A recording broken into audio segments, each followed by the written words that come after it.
Hello, everybody. Hope you're all doing well today.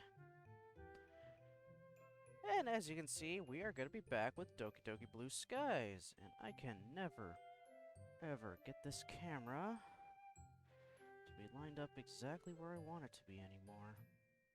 I've moved it around way too much for the Gunpla streams. Now it's like forever out of sync with where I need it to be. Okay, that ain't bad. Let me know if the glare from my window behind me is a bit too much. I just figured I'll open it up. Why not? Get some more natural light in here. Oh, gotta remember to do the thing. There we go. Boom. Alright, so just a few things before I get right into Blue Skies. Because of how well Cyber Sleuth actually went tech-wise yesterday, I'm probably going to add it to my main lineup of games. So I may just make it one of my weekend games or something. So I'd normally have weekend reserved for Stardew Valley. I think it's now going to be one stream of Stardew and then one stream of Digimon, which is fine. Also, it's just a fun little thing. I spent a good 2 hours after stream, grinding the shit out of, whatever mons I could, just so I can get a whole bunch to choose from. So I went through the same route over and over again, scanning the same 3 Digimon, Digivolving, de-Digivolving, all that fun shit. So now I have a massive amount I could choose from for a lineup. So when we get back to that, we'll choose which ones I'm going to start using. Anyway. So, Blue Skies. Last time we played through this, what exactly happened? Ah, that's right. We went out on an actual date with Yuri. And it was nice. Went to a little bakery that we found after running into Sayori and Natsuki like a day or two prior. Took Yuri there. She had a good time, despite her horrible social anxiety. Just trying to order a drink and a small cake was hard for her, but she just managed to get through it. And then after that, we went back to school the next day, and Yuri and Natsuki were fighting. All about Christmas. Christmas gifts. Natsuki being in the camp of, money is fine to give as a gift, because, you know, some people want money. Whereas Yuri was in the camp of, it has to be something that they would actually need and actually want to be, you know, sentimental in some way. Not something that they can just, you know, get rid of in an instant. We ended up siding with Natsuki on that one, and Yuri kind of came around and realized she wasn't exactly arguing the point very well. Because a lot of her arguments was, you have to give them what they want or what they need. What if they want money, but still don't do that? Yeah, it was a bit of a mess. But she came around, realized her fault in her logic, which is good. We then pulled names out of a Santa hat and got our Secret Santa, and surprise, surprise, we're buying a gift for Yuri. So let's load up the last save. And if I am remembering correctly, we are now going Christmas shopping for said Secret Santa gift. So let's load it up and go shopping.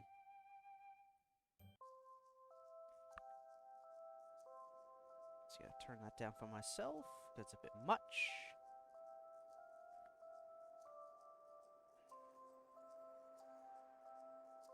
Today I'll be spending.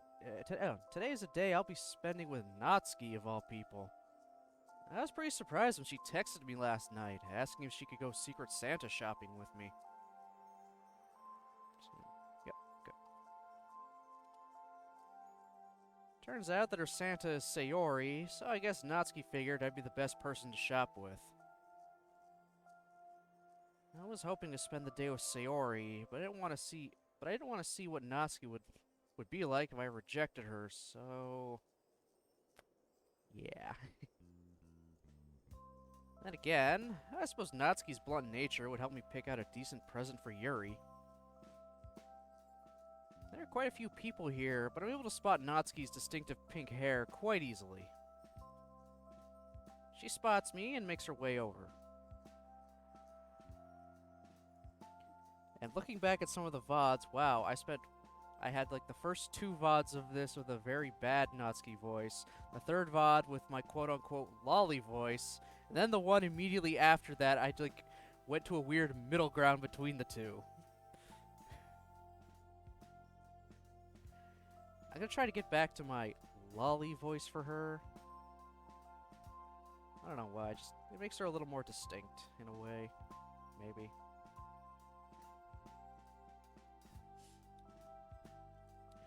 Still can't get over the fact I have a lolly voice I can use.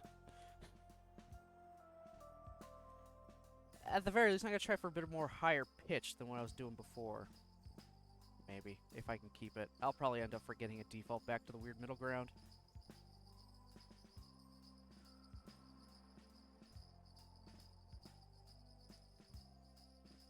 Ready to go? Not bad. Ready when you are.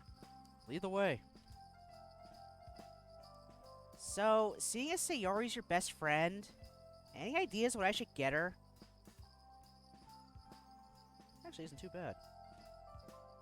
Uh-huh. Truth be told, not really. I'm not the best when it comes to Christmas presents. Really? You don't know? Nah. Sorry.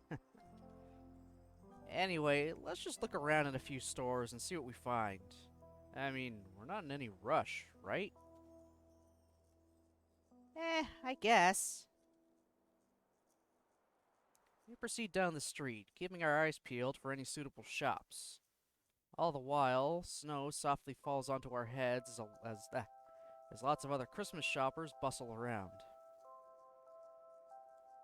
Wait. This one could work.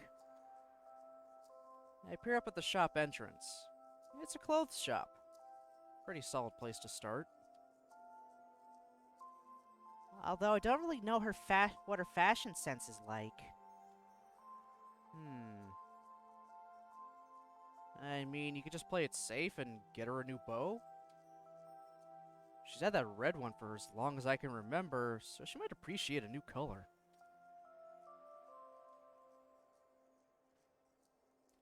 Yeah, but let's have this discussion inside, because I'm freezing!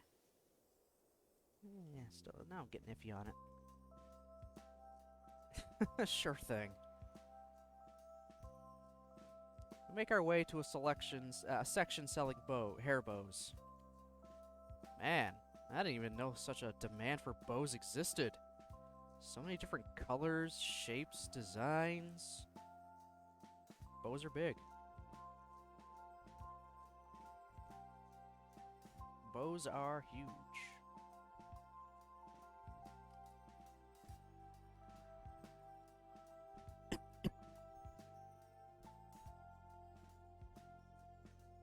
What do you think of this one? She holds up a bright pink one.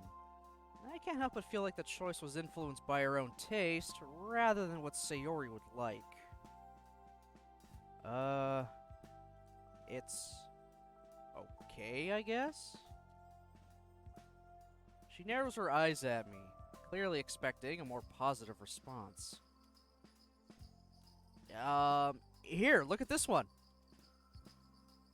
It looks like it would really bring out Sayori's eyes, don't you think? I guess it could work. It just needs something else, though.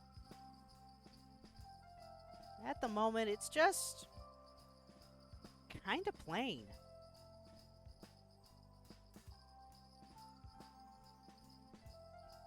Yeah, the more I do it, the more I'll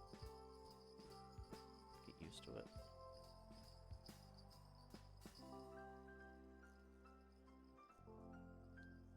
I almost bring up how the pink bow she just showed me was also plain, but decided against it at the last moment. Something else? Yeah. She takes the bow from my hands and looks it over for a moment.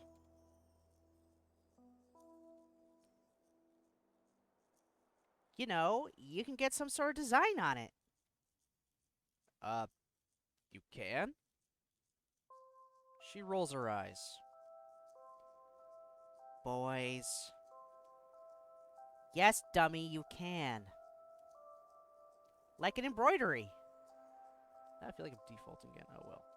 I'll let it go as it goes. Oh, that's a great idea. Why didn't I think of that? Because you're dumb. Game Baron, you're actually kind of dumb. She shrugs her shoulders. Beats me. You're her best friend.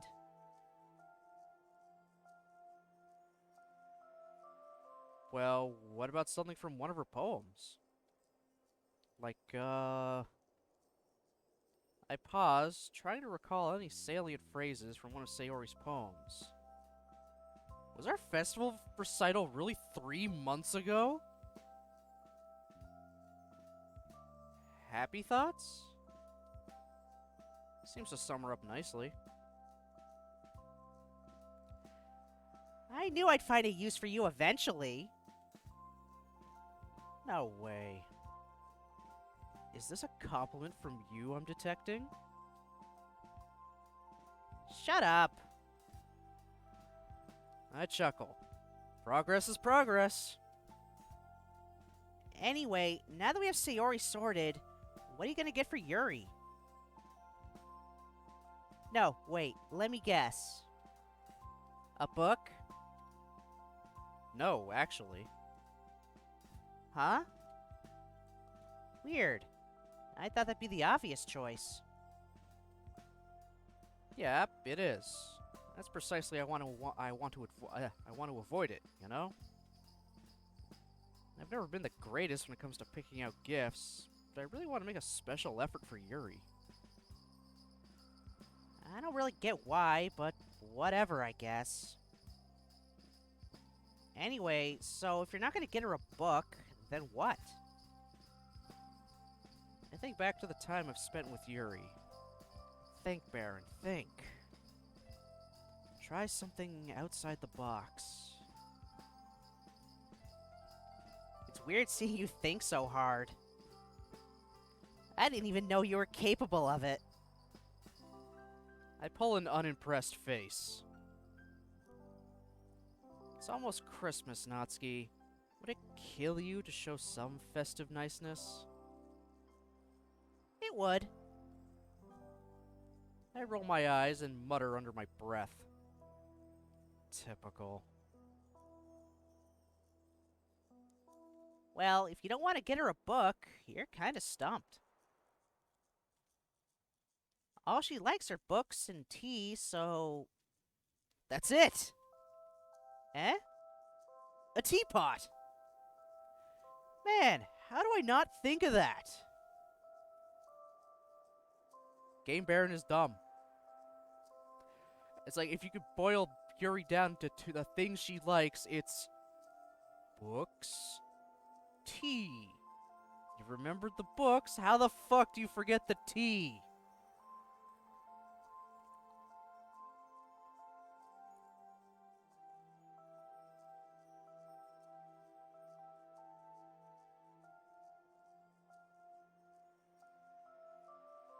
Because you're come on, I know just the shop. Yeah, cut her off before she calls us an idiot. Because we are an idiot. Game Baron is an idiot. A mega idiot. Big idiot. Okay. Jeez. As we enter the china shop, the visual overload hits like a truck. A huge variety of ornaments ranging in color, design, size, and price. Where do I begin? Whoa. We're gonna be here for a while, aren't we? Sorry. I just want to make sure I get a good present for her.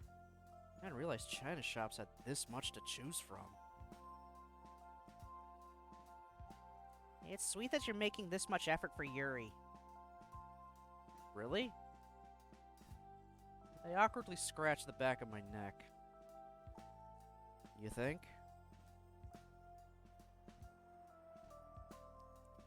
Anyway, what do you think of this one? I study the teapot she holds in her hands. It's fairly small, but sports an intricate pattern complete with flying doves. Artistic, to say the least. Not a bad choice, actually. How much is it? Hold on, I'm just gonna check something real quick. I think I may have forgotten something.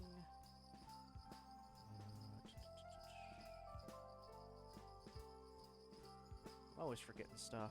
Every time. Yep, I did forget something. There we go. I knew.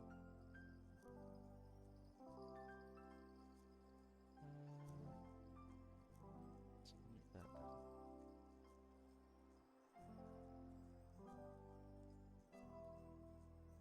There.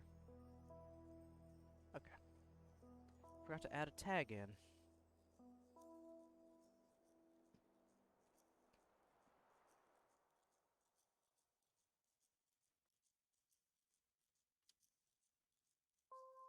She lifts up the teapot, allowing me to read the sticker on the bottom. Jeez, do they think we're made of money? Nah, that's too much. Shame, though. It's really nice. She sets it back on the shelf. I stare at it wistfully as I pass by. What's your budget? I dig through my pockets and pull out my wallet. Mom left me a lot of money the last time I saw her. A time that feels like such a long time ago. At the absolute limit, like 4,000 yen? 40 bucks. You got at the absolute most you could spend is 40 bucks on a teapot. That should be doable. Maybe not in a big old china shop like this. But maybe, you know, somewhere else. Natsuki's eyes widen for a moment, but she doesn't say anything. I've been browsing the shop for about 15 minutes. For the most part, it's been fairly quiet. Every so often, we call out to each other, trying to get an opinion on a potential choice. Although I'm not used to Natsuki's presence, I'd be lying if I said this was unenjoyable. My gaze eventually settles on a tempting-looking dark blue and white teapot. It's not too dissimilar from the first one Natsuki picked out. Both teapots sport our artistic patterns, although this one lacks the dove motif. The darkness of the blue reminds me of Yuri's hair and eyes. It contrasts nicely against the white. Hey, Natsuki? Yeah? Come here for a sec. What do you think of this one? She pauses for a moment, studying the object in my hands. Not my kind of color scheme, but I guess I can see Yuri liking this. The shape's pretty cool, though. Never seen a spiral shape on a teapot before, let alone on a teapot that actually looks good. I hope to God that this isn't too expensive. 38.50 yen. Cutting it fine. Yeah, this one will do nicely. Alright. Come on, let's pay and get a move on then. Bags in hand, we step back out into the mall. I'm feeling pretty good about myself. I really think Yuri will enjoy the gift. Hey, Baron? Not like it was a big deal or anything. But She looks down at the floor, fiddling with her coat. I wait patiently. thanks for helping me get along with Yuri back in October. What do you mean? Don't you remember? About what in particular? It was when you asked Yuri to invite me to dinner with her, dummy. Oh, that. Yeah, it helped me put things into perspective, you know? And, well, you can probably see it, but we're getting along a bit better now. I'm glad to hear that, Natsuki. I know Yuri probably appreciates it a lot. Well, as do all of us. Don't get me wrong. She can still kind of act like she's on her high horse. And it's a bit hard to understand her sometimes. Like our Christmas gift argument. But these past few months have helped me realize that she's still my friend, and I don't know if we'd be as close if you didn't say or do anything. Hang on. How did you know that I suggested to Yuri that she should invite you to dinner? Natsuki stares at me for a moment, incredulity written all over her face. Incredulity, whatever words. It was pretty obvious. I mean, you literally went ahead and whispered into her ear right before she asked me. I feel my cheeks redden. Is it really that obvious? Oops. Oh, I see. Again, Game Baron is kind of dumb.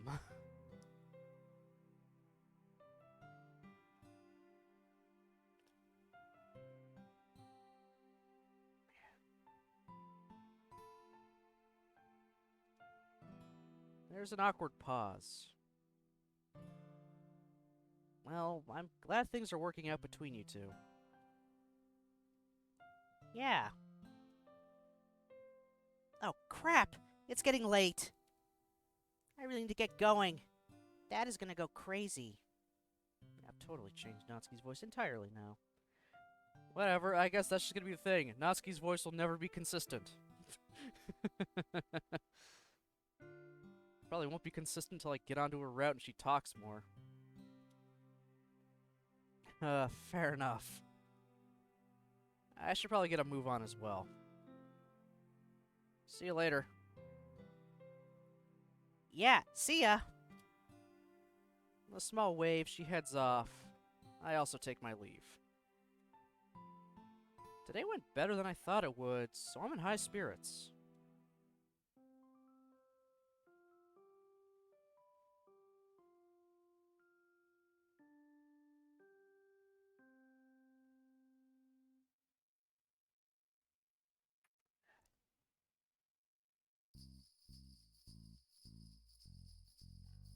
Okay, well, it's Christmas now. Finally. Christmas Day is upon us. Feels strange being alone in the house on such a day. Normally, my parents would wake me up and we'd all head downstairs for breakfast. But today isn't a day to lament on how they aren't here. Damn, where do I get things from? All four girls are coming over, and given how much fun I had on Halloween, I'm confident today will be just as enjoyable. Hopefully without spooky ghosts this time. It won't be over for a while, but I've got a lot of stuff prepared. Gotta get a lot of stuff prepared, so let's hop to it. I need to learn to read still. After finishing my morning routine, I find myself standing in front of the sink, idly contemplating what to cook for everyone. Fast food is an option, but that lacks a Christmas touch, so I decide to rifle through the cabinets, hoping I can throw something tasty together. I'm still nowhere near Yuri's level, but if I keep a level head and focus on what I'm preparing, I should be okay. Yeah, I've got time. Once I decide on a dish, I hunt for the relevant ingredients. Yep, looks like I've got everything. That's the salmon and seasoning sorted. Bowl, check. Pan, check. Let's give this a whirl. Okay, now to put the plastic wrap on top of this. It's open. Come on in. Sorry, I come out, but I'm in the middle of preparing this dish, and it's super fiddly. Okay, Monica's the first to arrive. I don't know why Monica's the first to show up. Sayori lives next fucking door.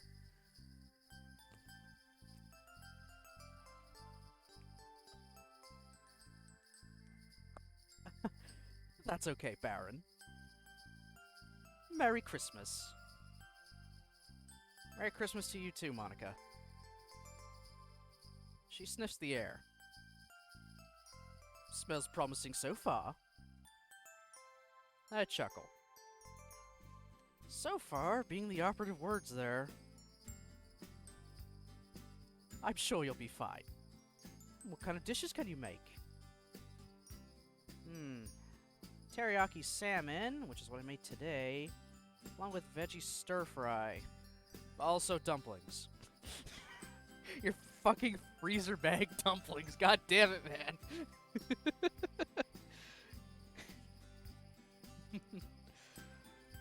I could totally cook the freezer bag dumplings.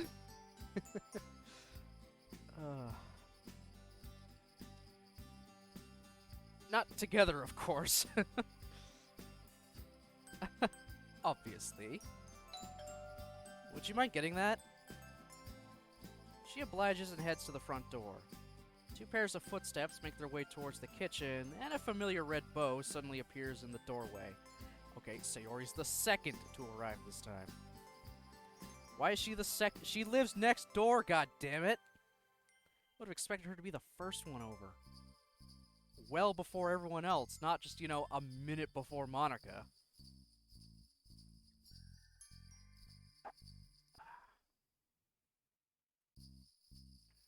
God damn, it feels like there's something in my eye.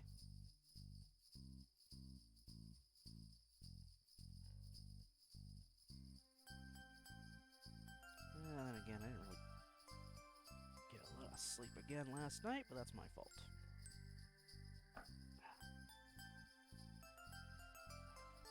Hi, guys! Merry Christmas! Merry Christmas to you too, Sayori. Whew. Well, that's this portion of food sorted. I'm gonna put the salmon and some stir-fry into this container, so I'm free to concentrate on the next batch of food. If this tastes as good as it smells, I think we'll be in for a real treat. I'm glad you think so.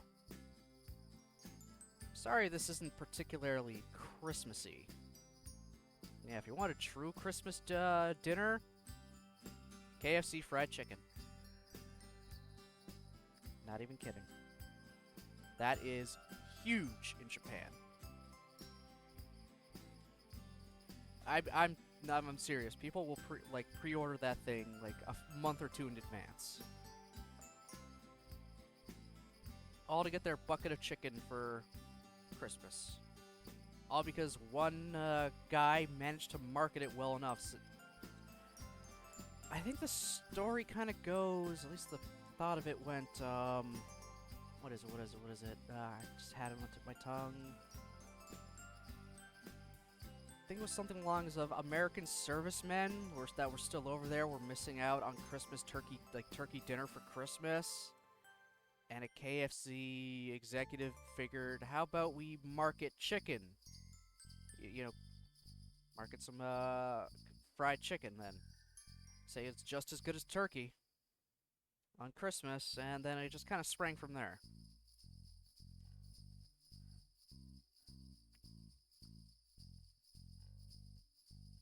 Which is interesting. In all honesty, I would not think of Kentucky Fried Chicken as a Christmas dinner. But no, in Japan, it's huge.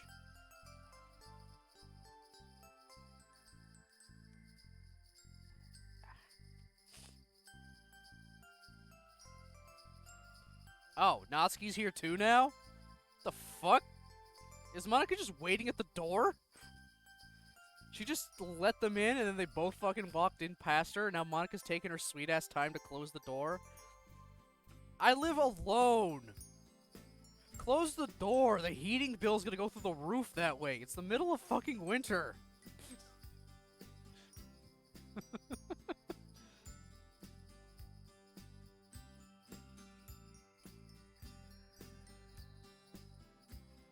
So this is what you're making, huh? Eh? Natsuki? When did you get here? I didn't hear the doorbell ring. Someone left it open. Oops. Sorry. God damn it, Sayori. First you tried to burn my kitchen down, now you're trying to make me lose money through heating. Thank you. Thanks, Sayori. If you weren't a goddamn cinnamon bun, I would actually be mad at you. Typical. Much like Monica, Natsuki also pauses to sniff the air.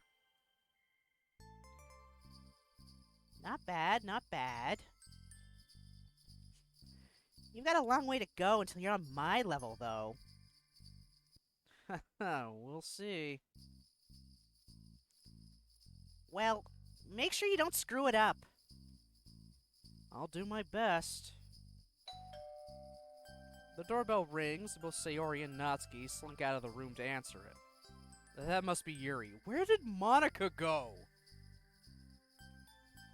She answered the door, opened it for Sayori, and then just walked away? Let Sayori keep the door open, and now she's just nowhere to be found? But seriously, where the fuck did Monica go?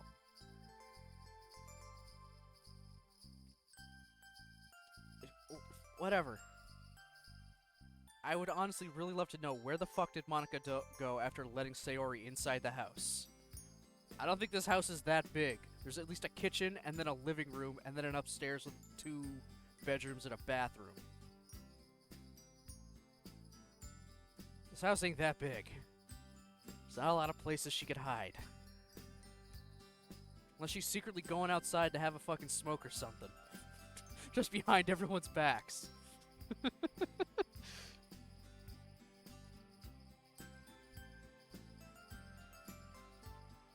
And that's everything done.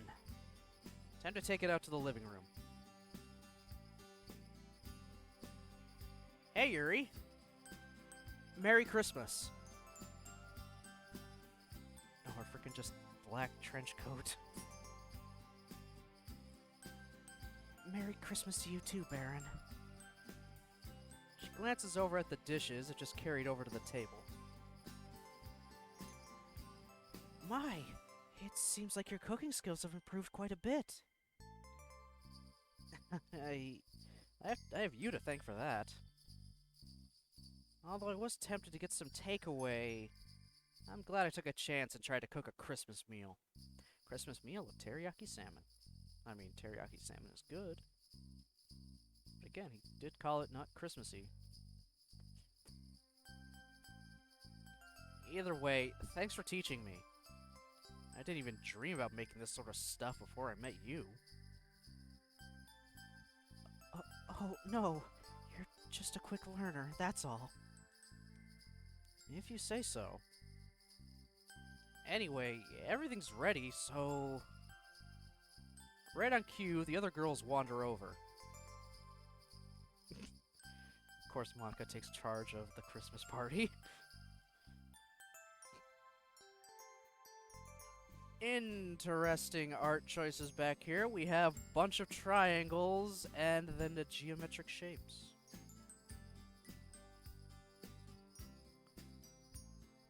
Also, that looks like a family photo from probably from some other game or an anime or something. I don't know.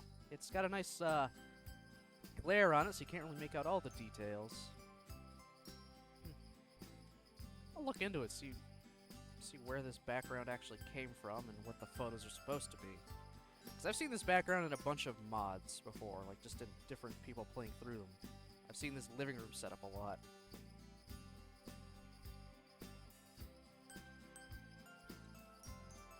Who knows, maybe it came from one Doki Doki mod, because a lot of people will make assets for mods and then just say, alright guys, you can go ahead and just use these if you want.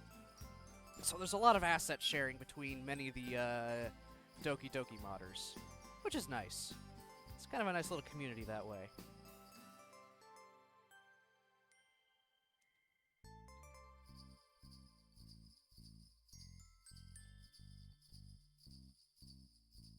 Okay, everyone. Let's set the table together. I'm sure you're all as eager as I am to dig in. Yep. Uh-huh. Yuri, you gonna take your trench coat off? It's still a little overdressed, I think. Same with Monica, though I don't think she ever takes that jacket off. Oh well. That makes 4 of us. Well, here's the moment of truth. Dig in, guys. There's plenty to spare, too.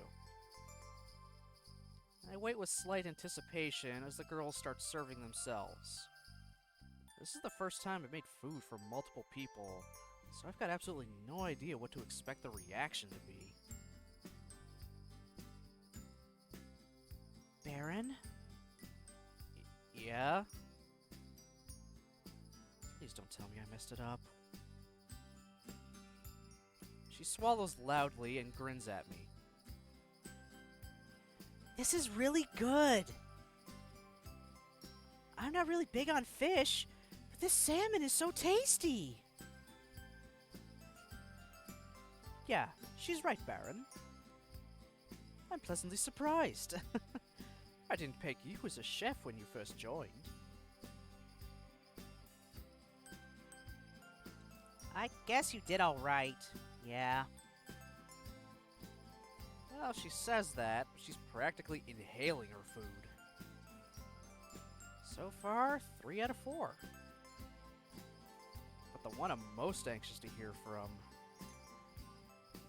Yuri? Her eyes are closed, and she's slowly chewing the food. We all turn towards her, and upon her realizing this, she goes bright red and turns away. Sorry, didn't mean to put you on the spot.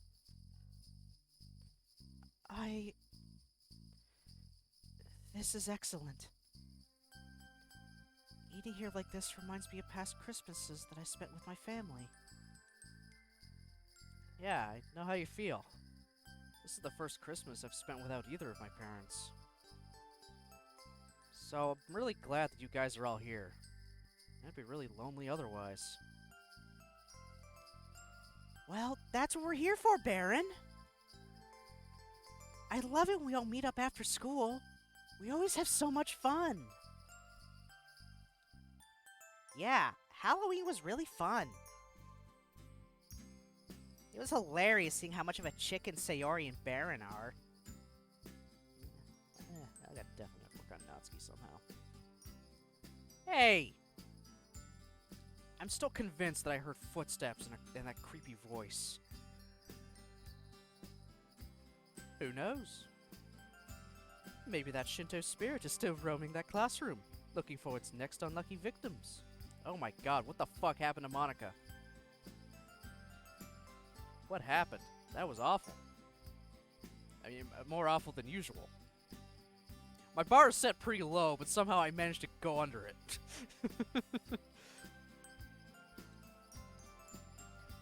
Monica! It's Christmas, not Halloween. Can we not talk about that sort of stuff here? Sorry, Sayori. Monica turns to me. So, Baron, when did you learn to cook? You said Yuri helped you, right? Yeah. She taught me the basic stuff a few months ago, and the rest of it has just been practice through trial and error. Given how I was able to pick it up, maybe you should ask her for advice as well, Sayori. Yeah, you won't burn down my fucking house next time. If I remember correctly, aren't you still a junk food connoisseur? Hey! So are you! Can't deny that. But still. I'd be happy to teach you to cook some basic meals, Sayori.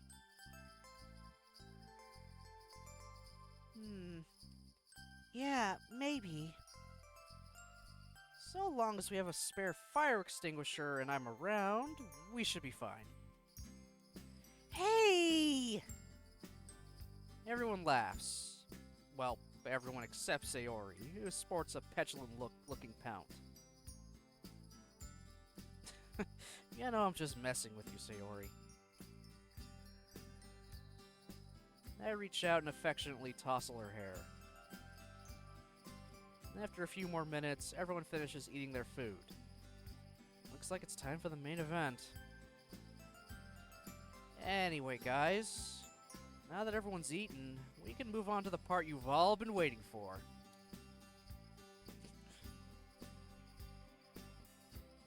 Who made you a game show host? I like it. Makes today exciting. You're referring to the presents, I assume? You bet I am.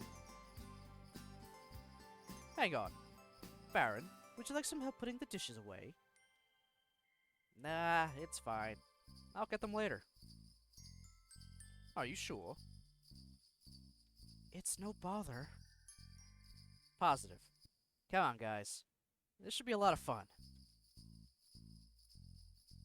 After briefly heading upstairs to grab Yuri's present, I speed back downstairs and straight into the living room.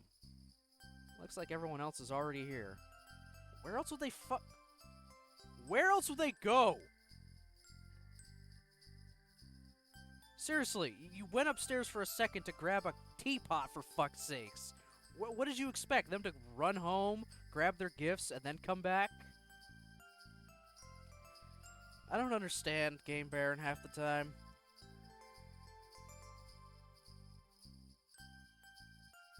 Exasperated by my game self. Ugh. It's probably never gonna stop. I'm exasperated with Game Baron. I'm exasperated with fucking Hisao. What's next? All these visual novel pro tags are dumbasses.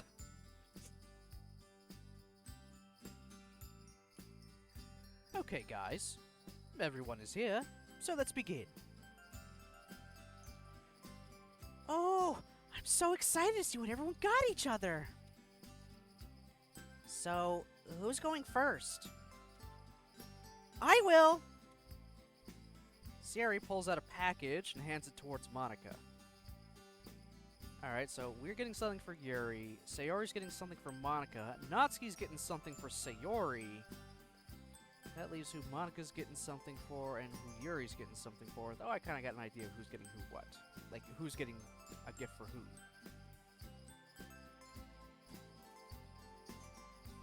Ah, from our very own Vice President. Let's see what you got me. A smile illuminates her features as she unwraps the present. Inside lies a smart-looking diary, combined with a stylish-looking pen. You're always writing stuff down and organizing things, so I thought this would be really useful. Do you like it? Of course I do, Sayori. Thank you. This is really thoughtful. The two girls share a wide smile as they embrace. Well, we're off to a wholesome start. I don't know if you knew, but my last plan is pretty much full, so your timing couldn't be any better. Thank you once again. You're welcome. I suppose it's my turn now, so here you are, Natsuki. Okay. So Sayori gets something from Monica, Monica gets something for Natsuki, Natsuki gets something for Sayori. That means Yuri's got something for me. Fun. She hands a small wrapped box over to the small pink-haired girl. With a look of anticipation and surprise on her face, Natsuki moves the box to the table. Jeez. This is pretty heavy. What is it? That would be telling, wouldn't it? Open it and find out. Natsuki hastily obliges, and the look on her face goes from anticipation to shock. For a moment there, she just sits there, staring at the newly unwrapped gift. From what I can tell, it's a mixer, the kind used for baking. Monica, how much do you fucking spend on a goddamn mixer? That is not cheap. We spent 40 bucks on a teapot. A diary, maybe at most, could potentially cost 20 to 30. What the fuck, Monica? I don't know if we had a price limit, but holy shit, you bought her an appliance.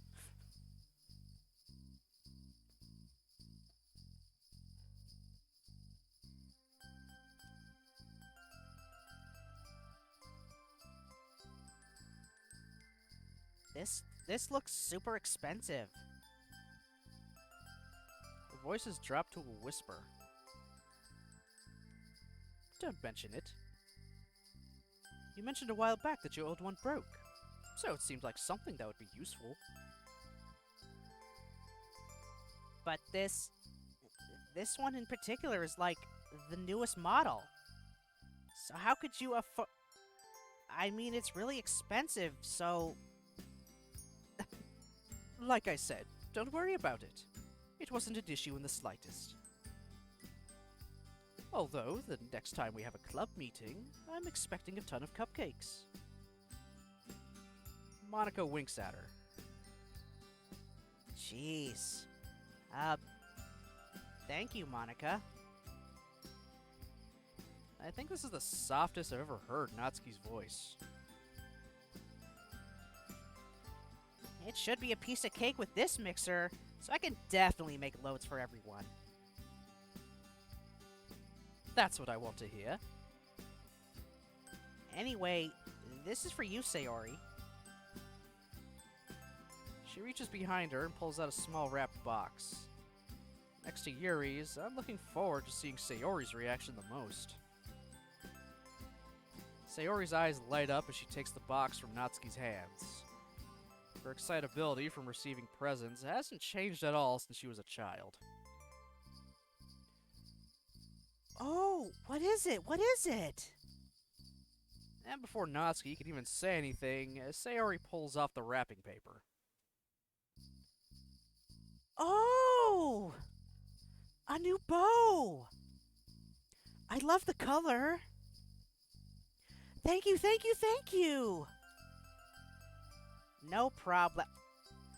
Sayori lurches over and attempts to give Natsuki a hug, although upon contact, the younger girl flinches away, pushing Sayori away from her. You know I don't like hugs, Sayori. Oh. Sorry. I just got a bit carried away. Anyway, check what's on the bow.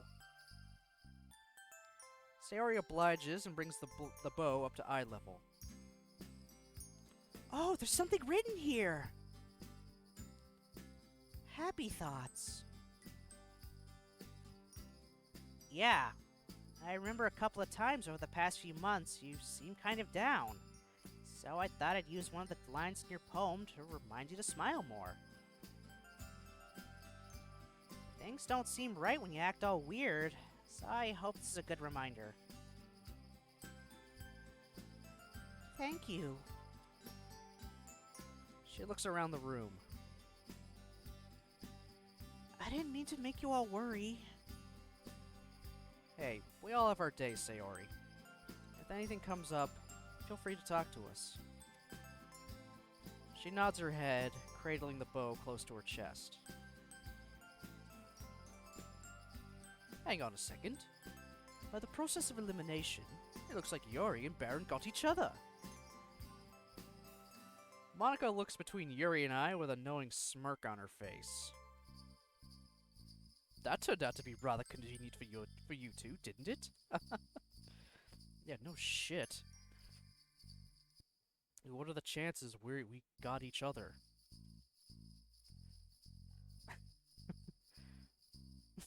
God damn, I'm just laughing at that.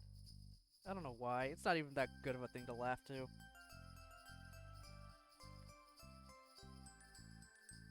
am I showing up on camera right now? The game's blocking my view. Okay, I'm doing good. Good, good, good, good. Goodity good, good. Ugh. Ooh. Snap, crackle, pop, everything. Oh. Yes, it appears that we did. What are the chances? Anyway, here you go, Yuri. With slight anticipation, I give her my present. She extends her hand out and hands me mine, causing us to unwrap our presents at the same time. Is this what I think it is? What the fuck did she end up getting us? Please don't be something weeby. Please don't be something super weeby. Oh. Good. Cool. Cool. Wasn't something for a mega weeb. Thank God. It's a tea set, complete with a kettle. A very Yuri present for sure. Yes, it's a tea set. I thought you would like it, especially when we read together. Plus, it comes with a few different types of tea, so I thought you could experiment a little. Yuri, this is really thoughtful. I'd love to try out new flavors with you. So, yeah, once again, thank you. Yuri looks thoroughly relieved. Looks like she's not used to giving presents to other people. Anyway, what do you make of my gift? Oh, sorry. I was just...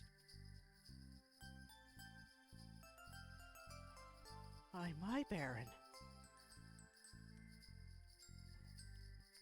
This is gorgeous.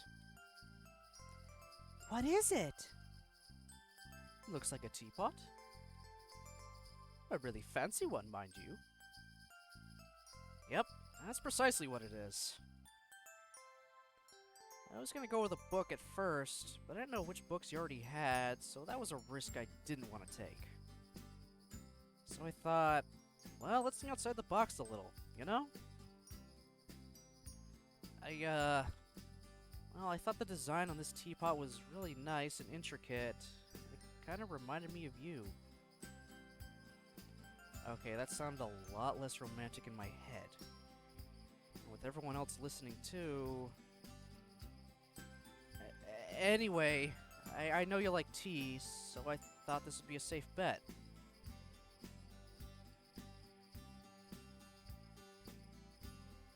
That's very thoughtful of you, Baron. Not only is the design wonderful, but you clearly had my interests in mind when you bought it. She's quiet for a moment or two. The other girls look around at each other. No one is quite sure what to say. Oh, the tension is palpable. The sexual tension is palpable.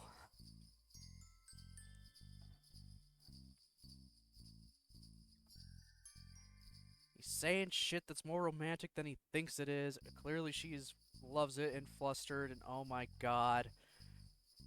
The other three need to leave so they can resolve this.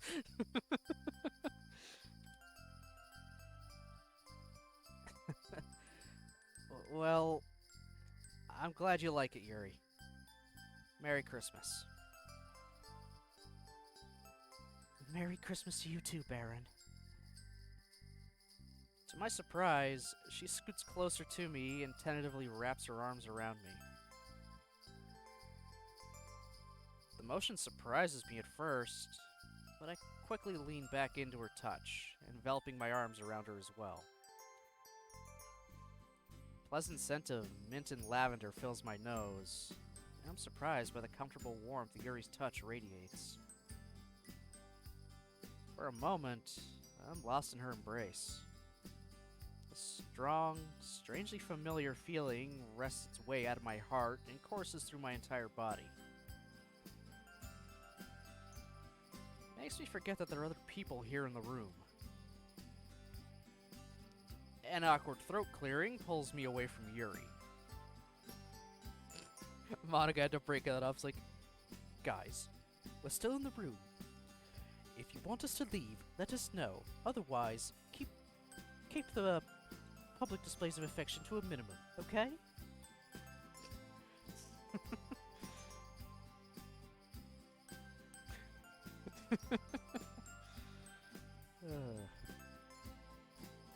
So, what's next? Truth be told, I didn't really plan this far ahead. I thought everyone would want to go home after exchanging presents, but if you guys want to stick around, you're more than welcome to. I've got some board games we could play. Yeah, that sounds like fun! They better not be boring. How about this? I pull out a box, one illustrated by an image of a large brain. Cranium. Really? Of all fucking games you have.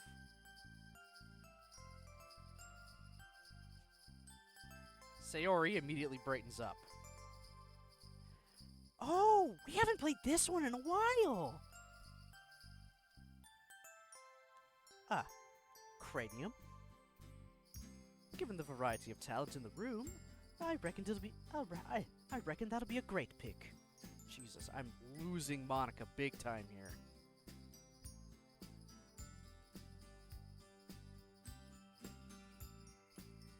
What's this? I've never tried it before. Me neither. Don't worry. The basics are pretty simple to pick up. I'm confident you'll pick up everything quickly. Even you, Natsuki. Wow, what a dick move! What do you mean? Anyway, let's start, guys. Chuckling at the irate look on Sayori's face, I pull a small table towards me and set the board down, along with all the playing cards. It's pretty straightforward, guys. See this dice? Roll it, and you'll land on a colored square.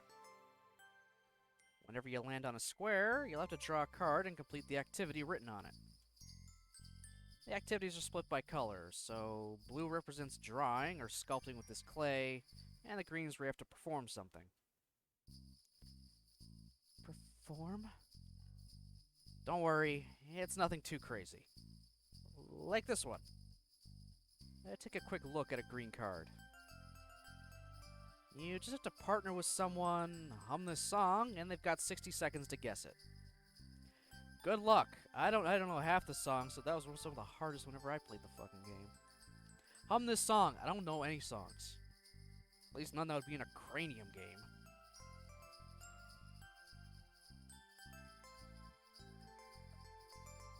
And don't worry, there are some word-based ones, so you're in luck. Yeah, this board game is super fun, guys.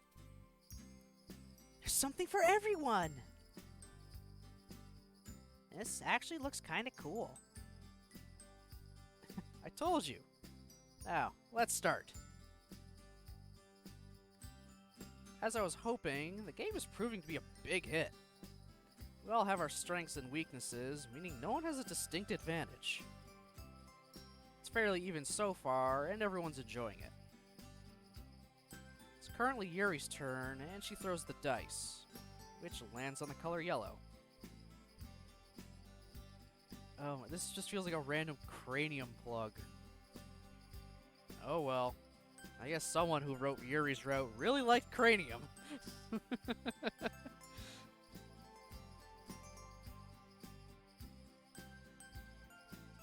Wordworm again.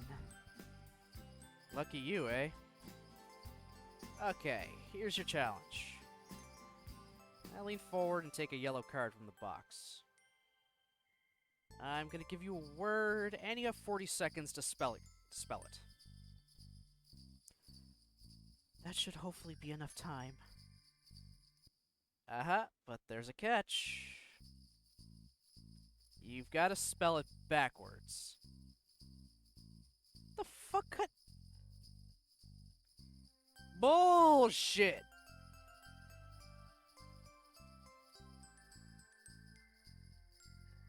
And on your first try. Oh, fuck off, game! Okay, what is cranium rated for, like, age-wise?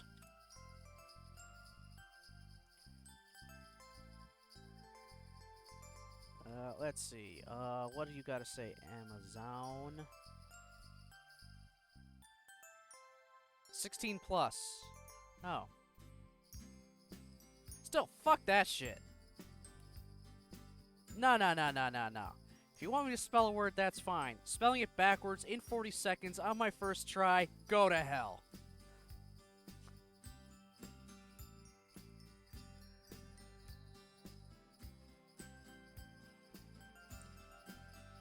Well, this certainly ups the ante, doesn't it? She takes a deep breath. Okay, I'm ready. What's my word? With my hand ready to flip over the small timer, I read the word aloud. Pavlovian? Seriously? What 16-year-old knows about fucking Pavlov? I only found out because of stupid internet crap. Stupid jokes. I wasn't taught this shit in high school. What the fuck you, game?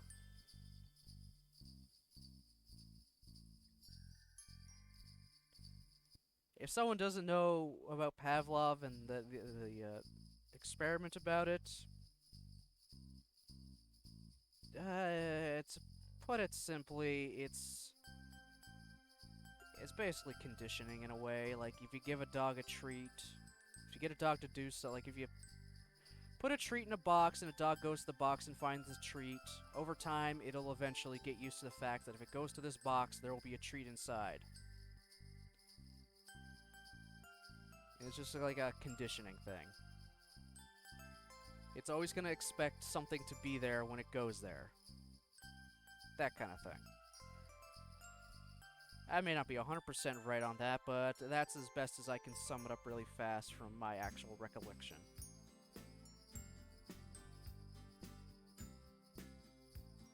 To put it in the joking way, if you've watched Dragon Ball Z Abridged, there's a Pavlov reaction with a character that expects to be, get the crap beaten out of him whenever someone yells the word dodge. So the one time they were actually telling him to actually, straight up dodge, they just cowered in fear because they expected a hit. So yeah, it's just expecting something. There's Pavlov's dog, and I think at this point a lot of people know about Schrodinger's cat. You put a cat inside a box with a vial of poison that'll break in an unspecified time. So, without opening the box, you don't know if the cat is dead or alive, so the cat is simultaneously dead and alive. There, you got some science lessons. briefly about Schrodinger's cat and Pavlov's dog. Learning with Baron. You get the bare basics. That are probably wrong. I ain't no science buff.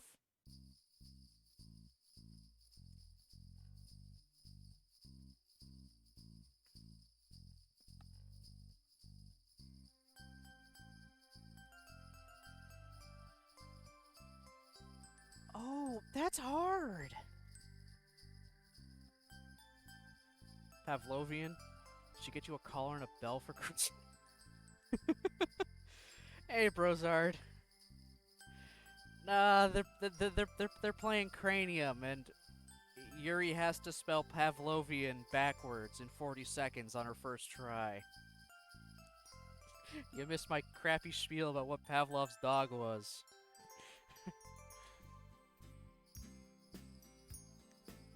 Oh, that's right. Now that you bring up the bell, that's every time the bell goes off, the dog will get a treat, so it always expects that.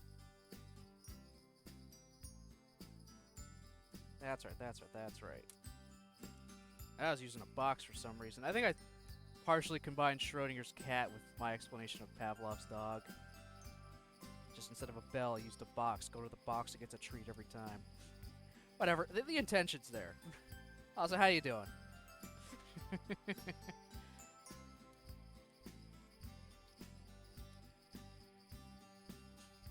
Doing alright? Ah, good. I'm glad to hear that. We're just going... We just finished our Secret Santa with everybody.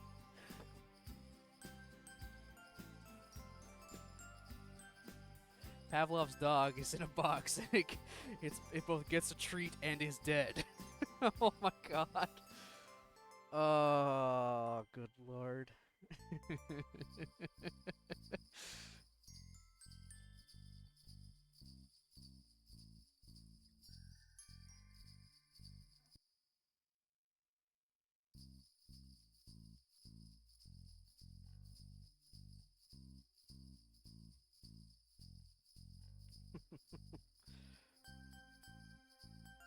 Yeah, we just did our Secret Santa gift exchange with everyone. Monica got something for Natsuki, Natsuki got something for Sayori, Sayori got something for Monica, and me and Yuri swapped gifts. So that worked out well. And now we're just playing board games because Game Baron was an idiot and thought everyone would want to go home after a gift exchange. It's like, alright, everyone ate their salmon, we swapped gifts. I don't have anything else planned. How about board games? Game Baron is not bright.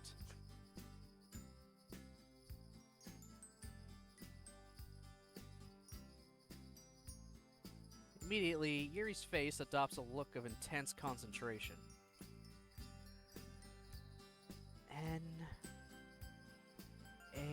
Time to break out the twister. Oh my...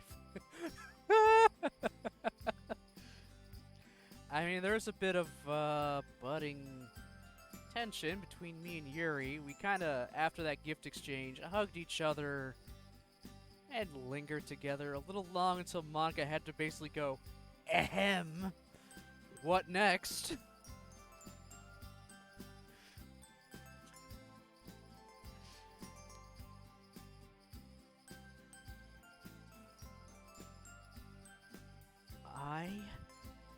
Yep, keep going.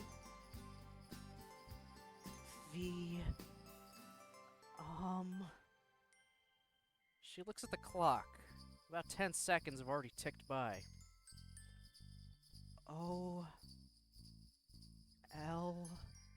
Doing well. V...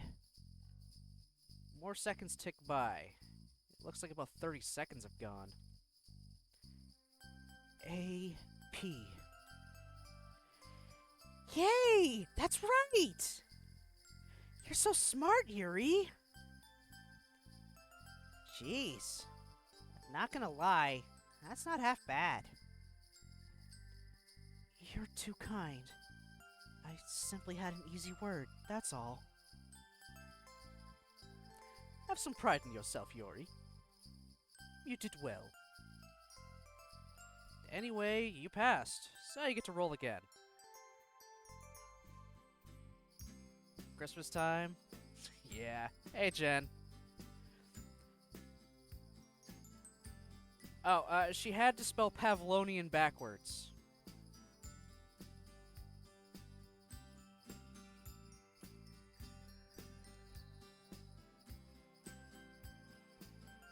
So you literally caught like the last half of the word, I think.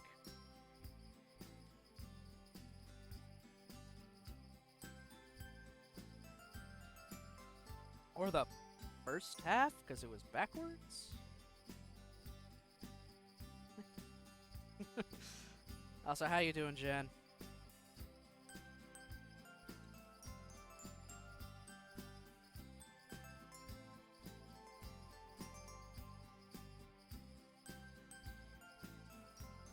I just hope I don't get a green. Been lurking on and off while I made and ate food. That's okay. I appreciate it.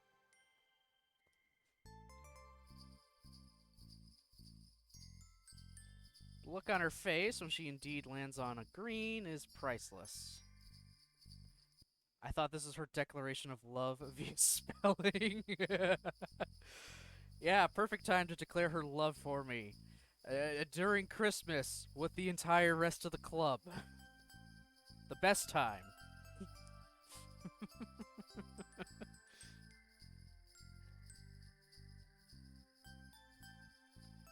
Natsuki looking very cute today. I mean, it's Natsuki. Love our vapid ass presents. God, God damn it, Brozart.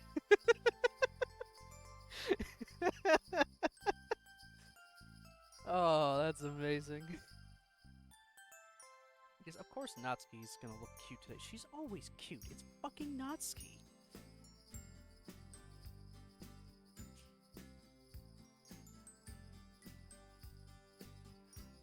Oh, eyes. Whew.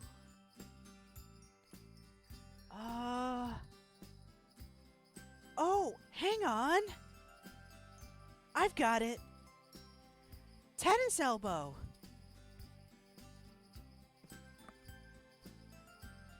Yes. Her eyes fly open, right as the timer runs out of sand. Natsuki's blue activity involved her drawing a phrase. But the catch was she had to do it with her eyes closed. Personally, I was a little dubious over her picking Sayori as her teammate who had to guess. But hey, she got there in the end. Look at that elbow. Looks like a floppy strand of spaghetti.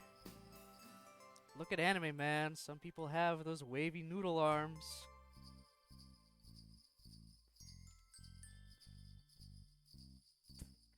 As if you could even draw with your eyes open. Whatever you say, spaghetti arms.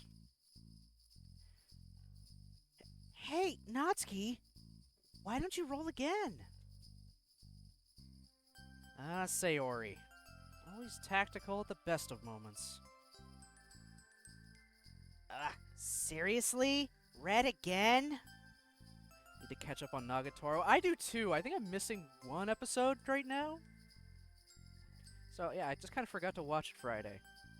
Also, I didn't know you watched Nagatoro, Brozard. Cool. I think it's captured the spirit of the manga well.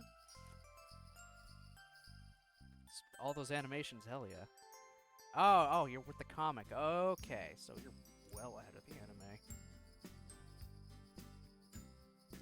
Most I've seen into the actual, comic, like the comic, manga, whatever you want to call it, itself, is just whenever our friend kind of brings it up. But mostly it's a comparison. See how the earlier interactions with her are compared to now? It's like currently changed genre entirely. Feel like the fast forwarded through the really awkward bullying in the anime? Yeah. Saw this and wasn't sure if I should give it a watch, maybe after Sailor Moon Crystal. I mean, it it basically is just the bullying the anime that slowly turns into a actually just kind of is a rom-com the whole time. It starts out with just straight up bullying. Literally making the guy cry.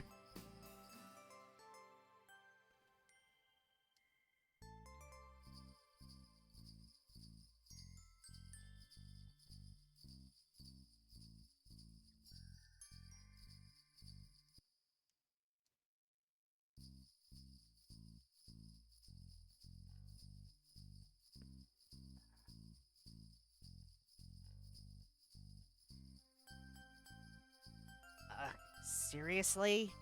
Red again? Not much of a fan of data-head questions, eh? I would be if they were actually answerable. I mean, who would believe that Theodore Roosevelt named his son Kermit? Ms. Piggy? Sayori and Monica laugh as Natsuki scoffs. Okay, did he actually name his son Kermit? Oh my god, he did. He actually named his son Kermit.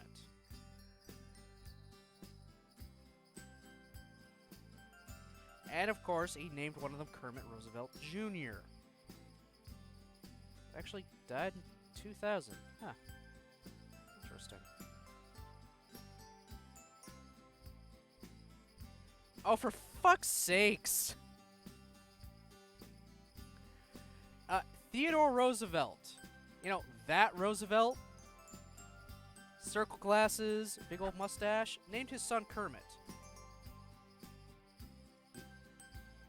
That Roosevelt then had his own son and called him Kermit. So there's Kermit Roosevelt Jr. He then also had a son and named him Kermit Roosevelt III, who is 49 right now.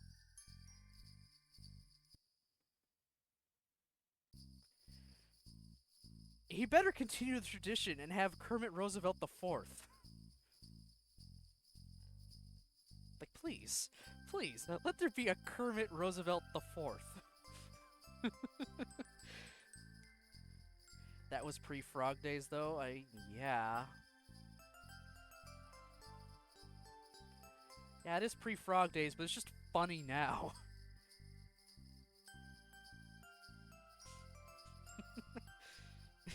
It's just hilarious. Think of now. This is Kermit the Third. It's the old money stupid names.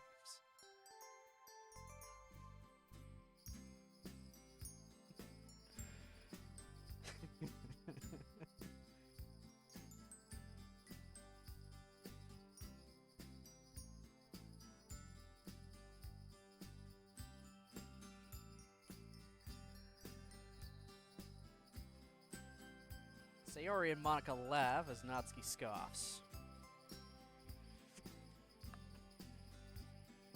Your New Year's resolution should be to get a better sense of humor. I don't know. Looks like it's working fine so far. A gesture to the two laughing girls. Whatever. Just give me my card. Here you go. Well, this one has multiple choice at least. What's it say? In the legal field, what does perjury mean? Deliberately not turning up to court, deliberately telling a lie under oath, or attempting to bribe a judge or jury.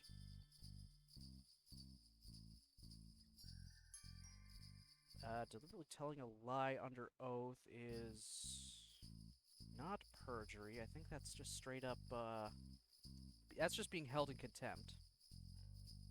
Deliberately not turning up to court, I think, is just probably also in contempt, or you just have a fucking warrant for your arrest right then and there. Attempting to bribe a judge or jury? I think that is perjury. I'm guessing. We'll find out momentarily.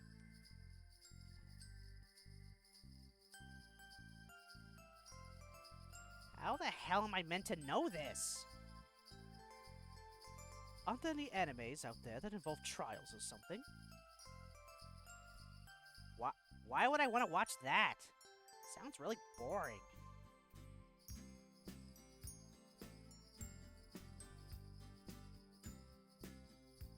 It's telling a lie? Which is sorry, an untruth. Huh. Okay. Okay, so committing perjury in court has you held in contempt. Okay. I guess. Maybe. I could be wrong. I could be wrong. I don't fucking know. I'm saying words. As usual. Anyway, sheesh, I don't know. Well, you've got 10 seconds to make a decision, so just take a guess. C. She flips the card over. B? Come on! Who'd know that? I did. Big surprise that is. Don't worry, I didn't know either. Oh. Tut tut. You guys really need to brush up on your Latin. They're in Japan. They already have Japanese classes and English classes. Why do they need Latin classes? Unless Latin is also part of English. Well, I mean, technically it is. Technically Latin is a part of a lot of languages. Even though Latin is a dead language.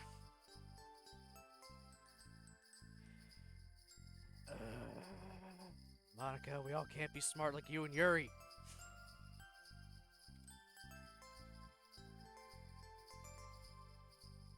Yeah, 'cause we're really living in the Middle Ages, aren't we? Grumbling, Nazi sets the card back at the back of the pack. After a while, the game eventually winds down to a close. It's definitely come down to the wire between Monica and Yuri. Monica's musical abilities had proven to be very useful in the star performer category, where the user had to hum or sing a tune and get others to guess. Yuri, on the other hand, excelled at the word-based activities. She rarely got one of them wrong. After a tense final round, Yuri eventually pulls through and is declared the winner. Even though Natsuki's Sayori and I didn't really have much of a chance of winning, it was still enjoyable to play and watch the showdown between Monica and Yuri. Whew. That was close, Monica. It certainly was. Well played, Yuri. Despite being a loser, Monica accepts her defeat gracefully. Sportsmanship at its finest. I don't know about you guys, but I had a lot of fun. We should definitely play this more often. Yeah! Hearing you frantically hum those tunes was really funny. And you guys all had the honor of seeing my awesome drawings. I stretch and yawn, hearing a satisfying click from my joints as I do so. Time really has flown. Dude, I just move and I hear things snap, crackle, and pop. I don't even have to stretch.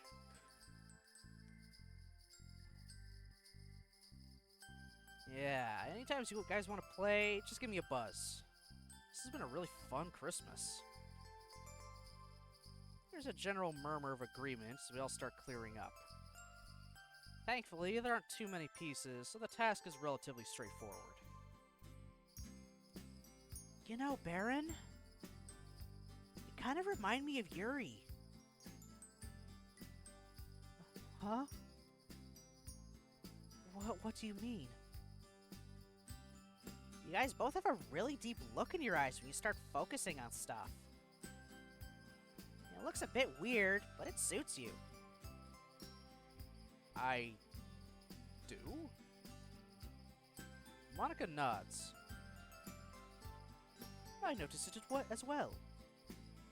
Don't worry, it's not a bad thing. Although it is rather uncanny seeing such a deep look on someone that isn't Yuri. It's something I've grown to associate with only her. Everyone's attention on me, I'm not really sure how to respond. It's true that I've been spending time with Yuri as of late, so maybe... Well, I think he looks endearing when he looks like that.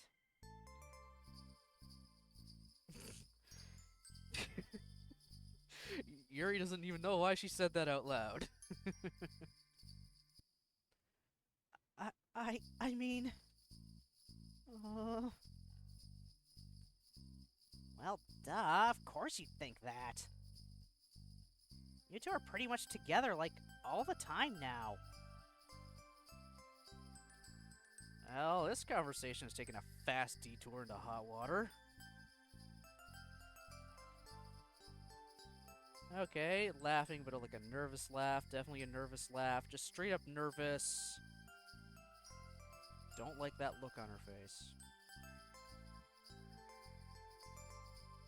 Sayori.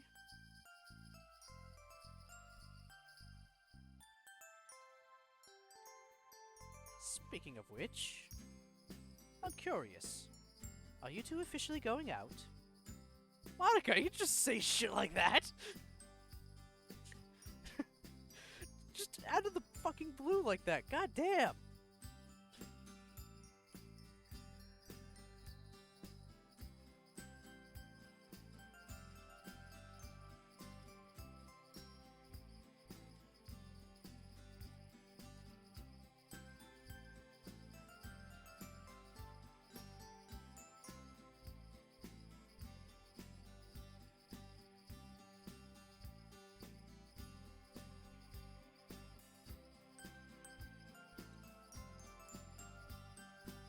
Monica? The intense blush on Yuri's face mirrors my own feelings. Why did Monica have to put us on the spot like that? I mean, we aren't... Both of our faces are practically on fire. While it's true we aren't boyfriend and girlfriend, I definitely wouldn't mind if we were. Don't worry about it.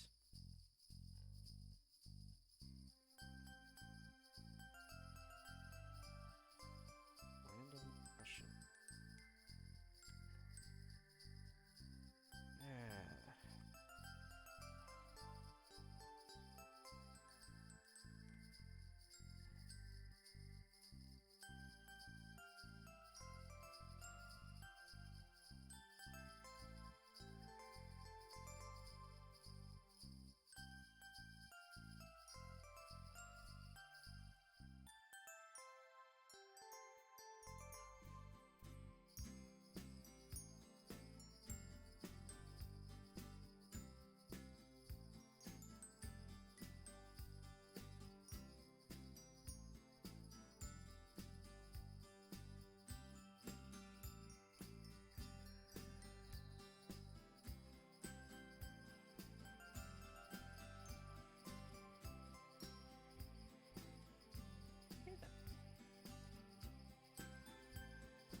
Do not speak Russian.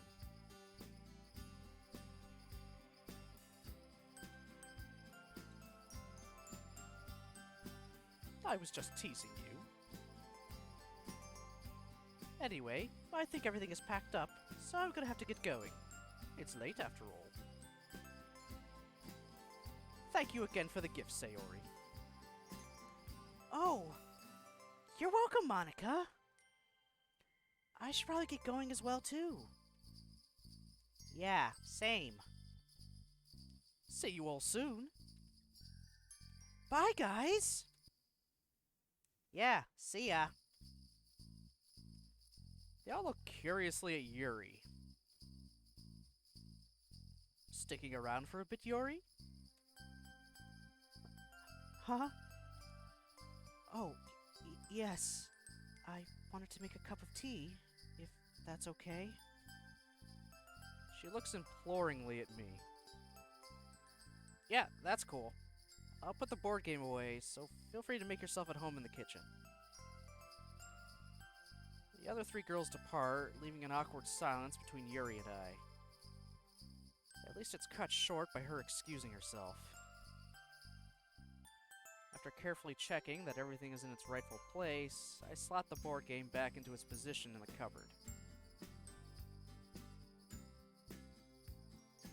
Hey, Yuri, don't worry about that stuff. She'd taken the plates and was in the process of washing them up as I entered the kitchen. Oh, no. You were kind enough to serve us, so this is the least I can do. Are you sure? I'm the host, so I shouldn't really be making you do this. It's really no bother. Well, if you insist. Still, you gotta let me help, okay? She nods as I roll up my sleeves and pull on some rubber gloves. We wash the dishes together, slowly inching closer until our shoulders are practically touching. A comfortable silence descends upon us. Silence that I'm surprised Yuri breaks first. It feels strange, spending Christmas with people other than my family. First time? She nods slowly. Parents not around for Christmas this year? You could say that, yes. My mother would usually make teriyaki salmon and turkey, and then we'd follow it through with the cake. Or with cake, whatever. Vanilla or milk chocolate was always my family's firm favorite. Oh, shoot! I should have gotten dessert. I knew I forgot something. I'm sorry, Yuri. It totally slipped my mind. She smiles softly. Please don't worry about it, Baron. The fact you cooked for me, and everyone else today, was more than I could have asked for. Well, I'm glad to hear that. I had no idea how the food would turn out, so this is reassuring to hear. Good thing I had a good teacher, eh? I playfully nudge her with my elbow, causing her to blush. It was nothing. Her blush remains as we carry on washing the dishes in silence. Hey, Baron? Yeah? I don't know how to put this, so I apologize if it sounds out of the blue. But I really enjoyed spending time with you. The soft, vulnerable way she says it catches me off guard. I enjoy spending time with you too, Yuri. The last of the dishes have been cleaned, but we don't move apart. If anything, we grow a little closer. By the way, Yes? what exactly are we? What do you mean? You know, when we were cleaning up just now, the others. They asked if we were... Well, my god. Asking her directly is proving to be exceptionally difficult. I don't know. I've never felt this way about someone before. Yeah, me neither.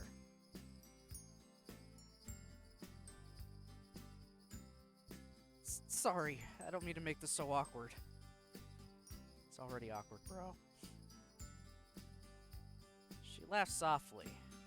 At this proximity, I can feel her warm breath on my face. It sends a shiver down my spine, but not the unpleasant kind. No, you don't need to apologize.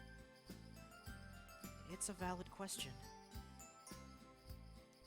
I guess I just don't know how to answer it. At this point, my heart is positively thumping out of my chest. Is this really happening? Are they gonna kiss? Are they gonna kiss? Kiss, kiss, kiss. Are you gonna kiss? Are you gonna kiss? Is that what's gonna happen here? Or are you gonna have a fucking heart attack? I've already dealt with one main character that's had a heart attack. I don't need a second one. Ooh, with Yuri? I guess we don't need all of the answers now. After all, I like what we have now. I do too. We both turn towards each other, causing me to drown in her eyes. Those deep pools of violet. So mysterious, so enticing. The scent of lavender and jasmine oil permeates my nose, filling it with a scent as pleasant as the sight in front of me. Tentatively, I find myself reaching out to gently stroke her cheek and brush a lock of hair out of her face. She closes her eyes briefly and exhales onto my fingers. This just feels so right. We come closer and closer to each other as every nerve burns with anticipation. I can almost feel her lips on my... What's that noise? We break apart, the moment all but gone. Who is it? I forgot my present, sorry!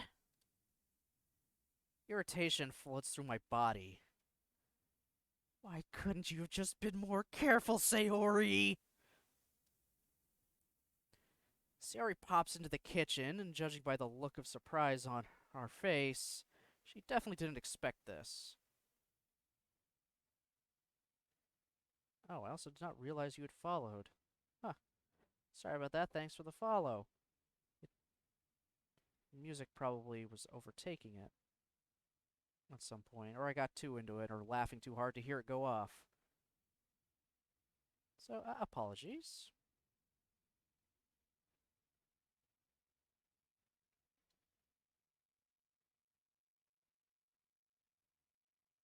With a start, I realize Yuri and I still have our arms around each other. As I take my arms off her waist, she quickly removes hers from my shoulder. Sayori's expression dims with what looks like sadness? It's replaced in a flash, though. Did I just imagine it? Sorry, guys.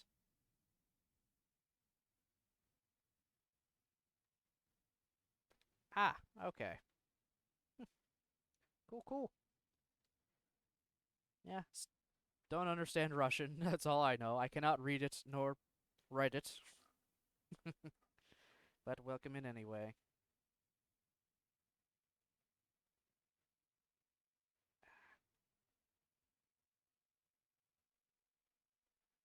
Fucking hands.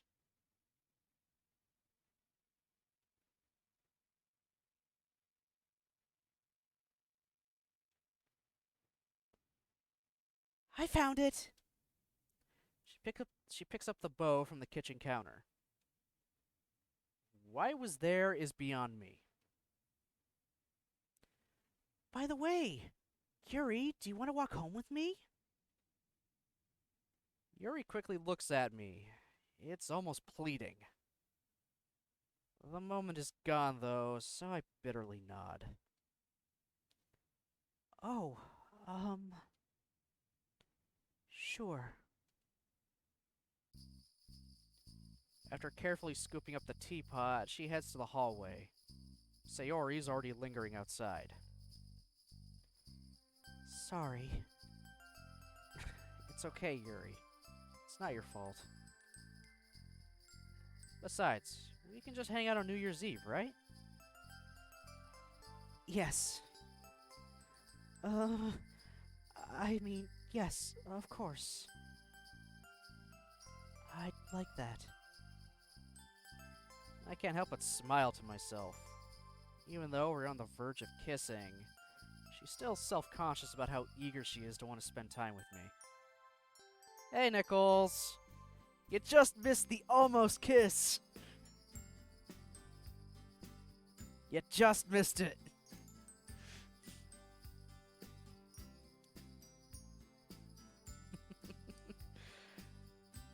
And then Sayori came in, looking for her present she forgot, and just it ruined the moment.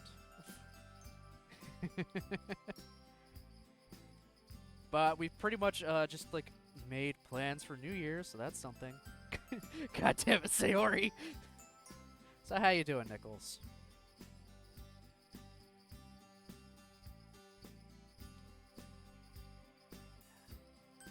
Nose is acting up. What else is new? My nose always acts up. Always.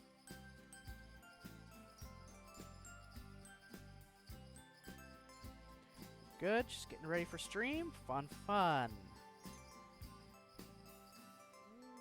What is today for you again? I know it was Pokemon Snap. Now that's changed.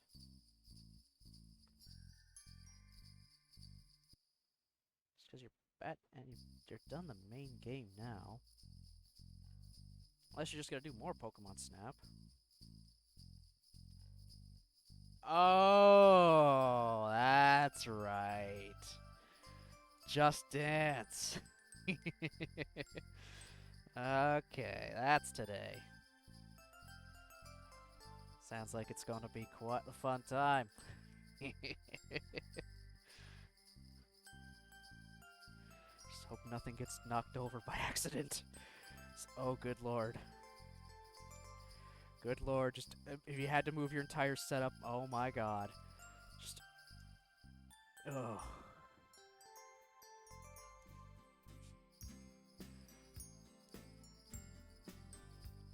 Here's the ice bucket challenge.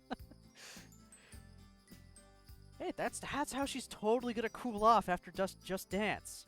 She'll go 2 straight hours of Just Dance and then ice bucket challenge to just end it off and cool off. Even though it could potentially ruin her floor.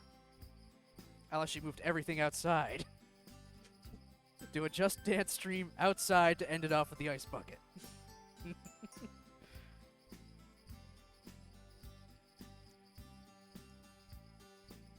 Or if I want to be really, really, really cruel.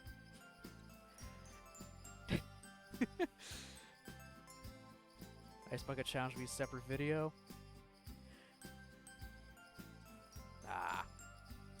Could have been something really. Yeah, I can think of some real cruel ways to do it. Just Dance stream outside, and then at some random point, Nick could just drop the ice bucket on you. So you'll never expect it. Or you'll always be expecting it, don't know when it'll come.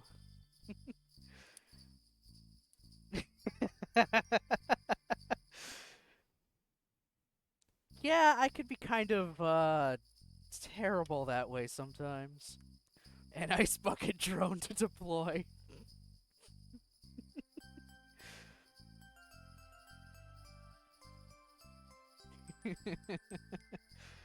I can be pretty cruel with some ideas. Tell you that much. He just stand there menacingly.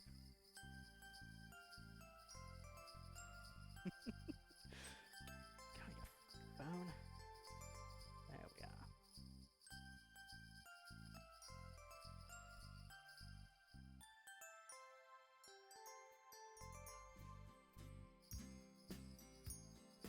There we are. We'll make it happen. Don't worry. One last quick hug, she follows Sayori out, leaving me to process what just happened. Yeah, bro, you're gonna need a cold shower. Might sound cheesy, but true happiness at Christmas doesn't come from material things, does it? Yeah, that was cheesy as shit, bro. But that's still true.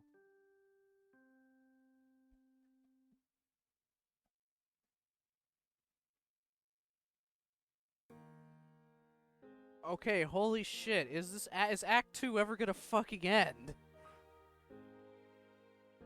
I guess I gotta go through this then, which, that's fine. I feel like this will end off on Act 2 anyway, this entire next section, so let's just fucking do it. December 31st. The last year of the day. What?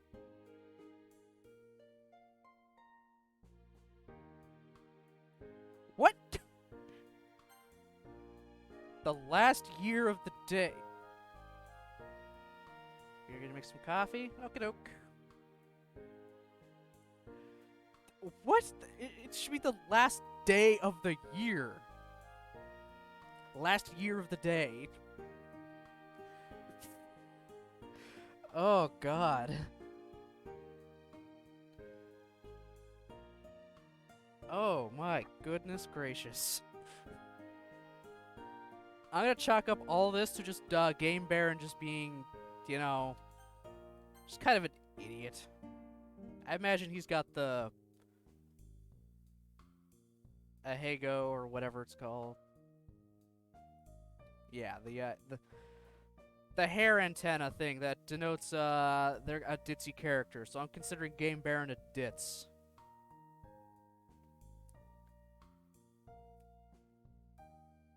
He feels like he's just kind of an idiot at times. So yeah, it's December 31st, the last day of the year, not the last year of the day. There's 24 years in a day, apparently.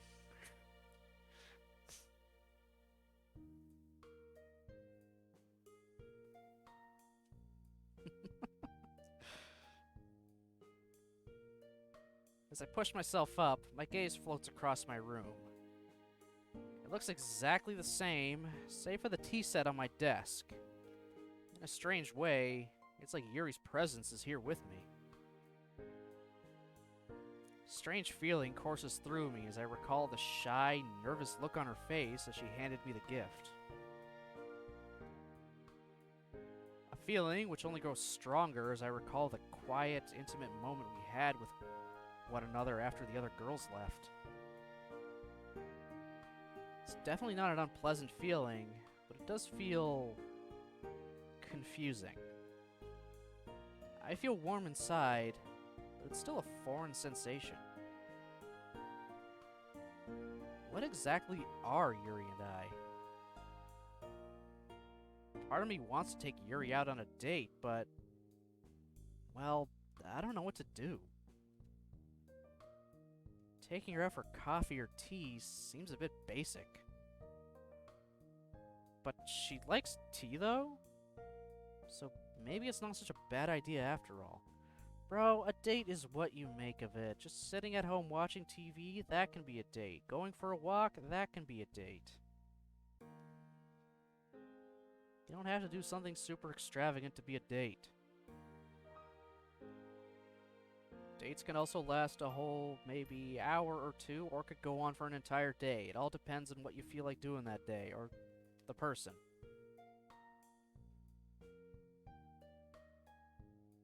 Personally, I feel like maybe 2 to 3 hours is a good date length. At least for a minimum. I don't know. I've never really been on many dates in general. At least nothing I'd consider dates. I've hung out with people. Yeah, I've hung out with people, so... Yeah, I've never really considered them dates. I only considered dates after I started going out with somebody. Meh. It is what it is.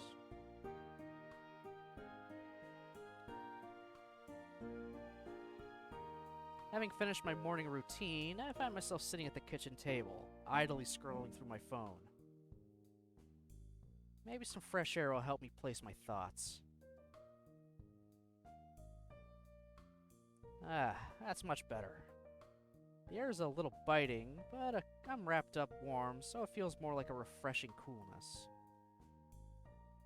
Unfortunately, I left my gloves at home, so my hands are being subjected to the full wrath of the December air. Shove them in your pockets, damn it. Man, it'd be nice to have Yuri's hands to warm mine.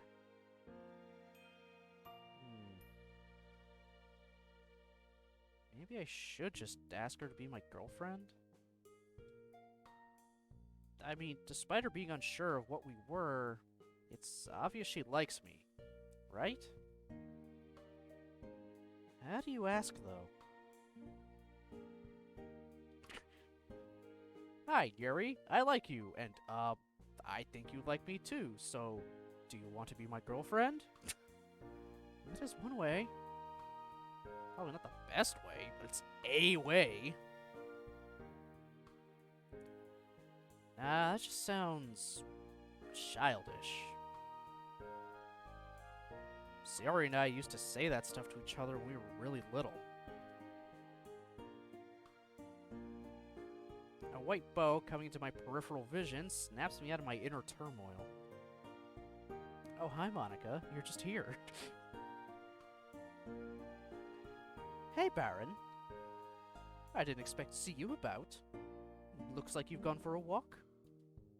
Oh, hey, Monica. Yeah, I was in the mood for some fresh air, so here I am. Do you have any plans for New Year's? Kind of. I used to just watch the fireworks on TV with my parents, but they're not around this year. I guess I could just watch them at home. I choose not to divulge the fact I'm stuck for date ideas. At least, not yet. Monica studies me for a moment. Her gaze feels like an X-ray, and I feel like she's somehow reading directly into my mind. Say, Baron, would you say that fireworks can be described as romantic? Yeah, forget Paris or the Eiffel Tower. Exploding gunpowder and pyrotechnics are what comes to mind when someone says romance. I laugh, but her knowing smirk doesn't move. If I were interested in someone, I think taking them to see the fireworks for New Year's would be a perfect way to start our relationship. Eh? Where's this coming from? Come on, Baron. You can't be this dense. There's a firework display in town. If you head to the Skytree Tower, you'll be guaranteed an amazing view. They start at 10 and finish at midnight. You do have to book, but it's only like 430 yen. Nice way to start the new year, if you ask me. She winks at me. Well, I suppose there's no sense hiding it or trying to play naive. Yuri and I were pretty obvious on Christmas Day. Trust me when I say you should take her. You think? I know. I've seen how you two acted together over the past few months, and to be honest, it's about time you got together. Have we really been that obvious? A smile is my only answer. I sigh. Anyway, what about you? What are you up to today? Don't suppose I'll see you under the fireworks tonight? Maybe with some hotshot tennis player?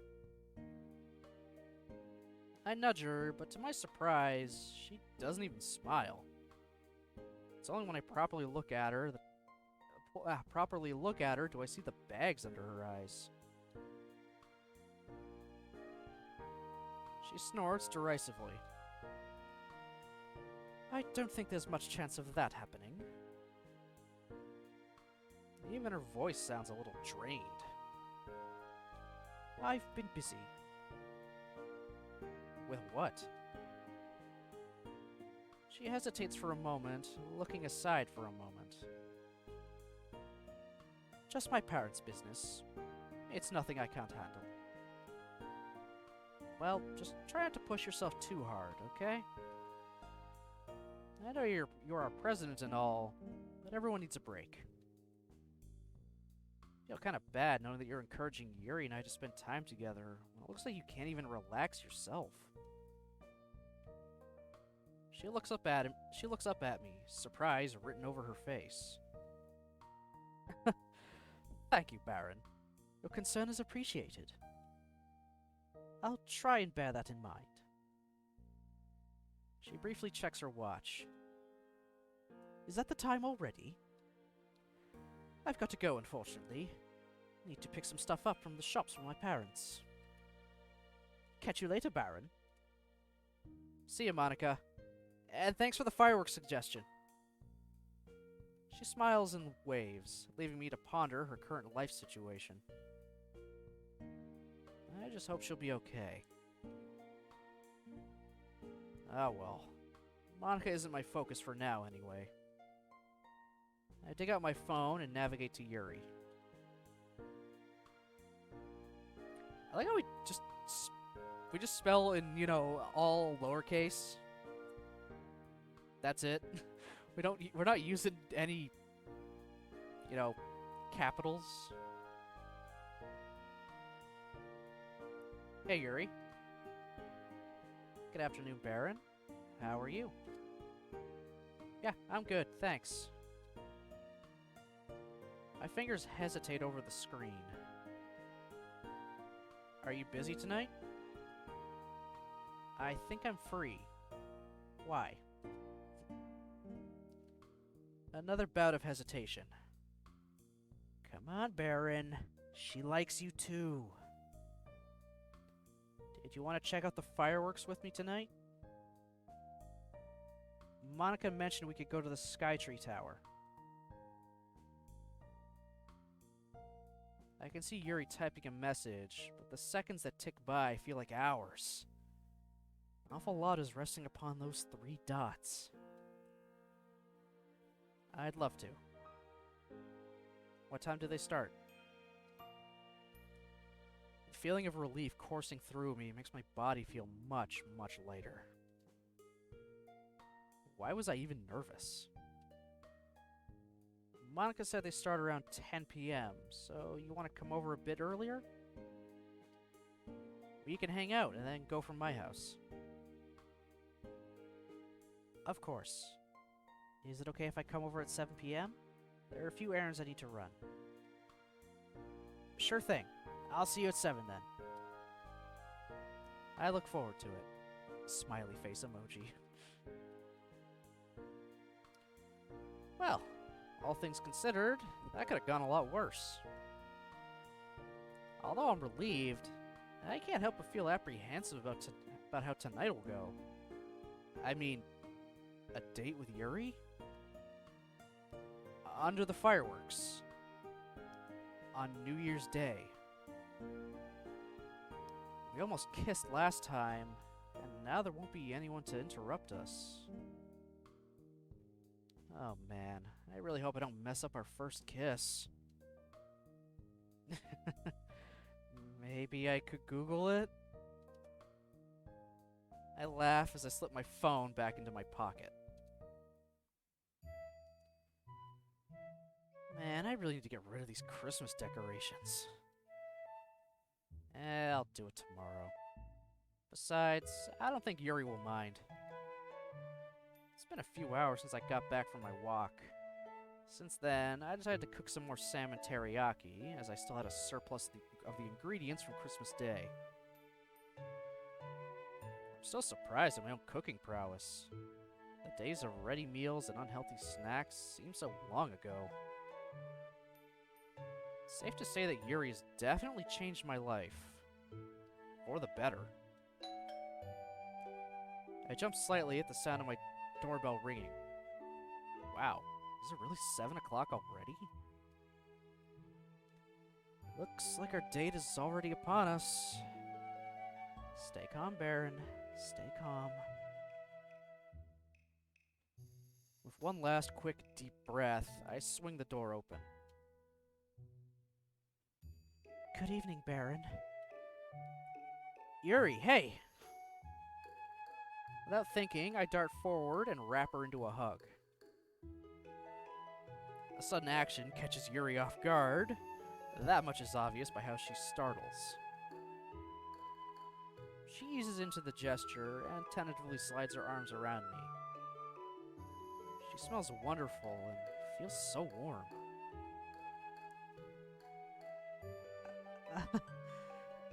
Not that I'm complaining, but what brought this on?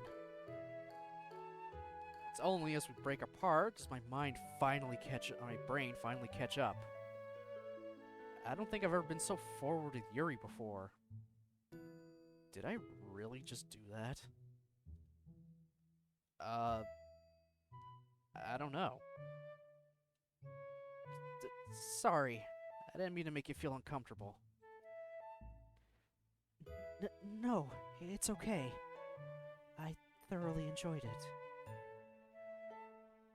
You're quite a good hugger, Baron. You too.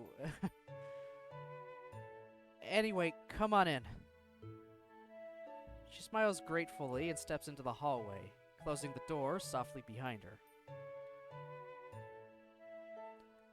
So, we have 3 hours until the fireworks start. What would you like to do in the meantime? That is a good question. You normally read a book or cook, right? Well, I've already made some teriyaki, and I don't think you have any books on you, right? She nods. How about we try a VN? Whoa, we getting meta here? I'm playing a VN where they go now they're gonna start to play a VN.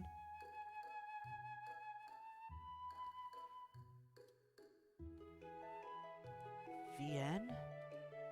Oh, sorry. A visual novel. A visual novel? Yeah. Are you familiar with them? Clearly not, if she's questioning what the hell it is. Or, never mind. I made an assumption. Never assume, because you make an ass of you and I. Or you and me. Fuck. Whatever. I'm just an idiot.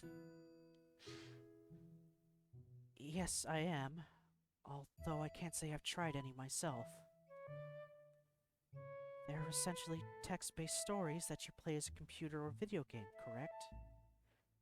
With art. Such as sprites? Uh-huh. I guess they're kind of like a halfway point between the traditional methods of storytelling you prefer and the manga that Natsuki likes? I suppose that's one way of looking at them. She doesn't look as enthusiastic compared to when we talk about a normal book, which is a shame. You don't look too keen. Oh? I don't? Sorry.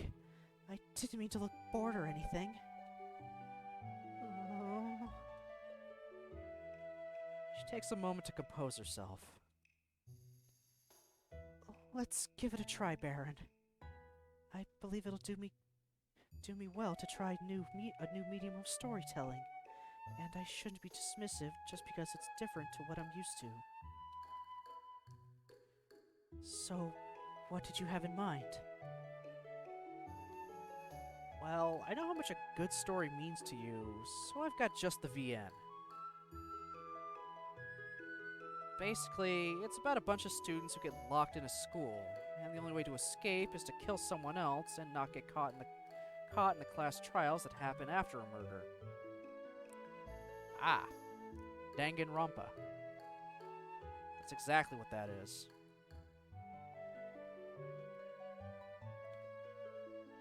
Trust me, it's full of twists, and I want to see if someone as smart and analytical as you can figure out who the murderers are in the cases. It really raises a lot of questions about what lengths people will go to survive. And the characters are fantastically written. Ah, a murder mystery? Aren't there any horror elements by any chance? Unfortunately not. It can get quite tense, and some of the chapters are fairly creepy though. Trust me, even without horror, I'm pretty sure you'll enjoy it. Okay then. I'll trust you on that. Let's go. Nearly 2 hours have passed since I introduced Yuri to the game. Needless to say, it's proven to be a large hit with her.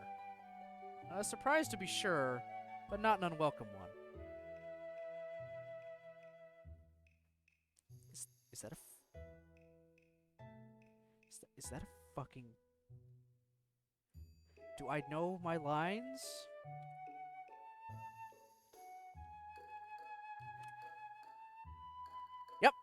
Yep.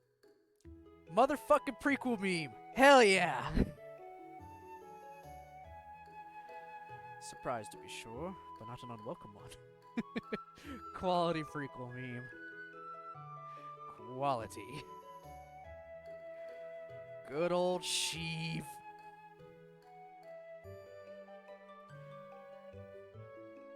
Good old Emperor Sheev, I am the Senate Palpatine. Who's also Frank.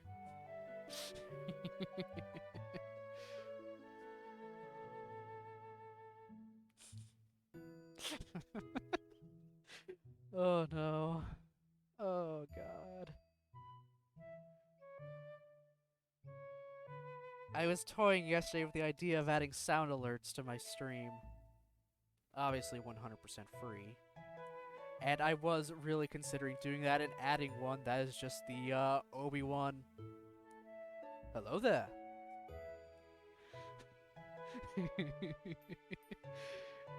Oh god damn it. Prequel memes are amazing, okay? They are straight up amazing. I'll probably work on that sometime this week, getting the sound alerts on here. Because I think it'll be fun. But I'll put a cooldown on them, obviously, so they don't get spammed to hell. I don't need frickin' hello there going off 600 times within a minute.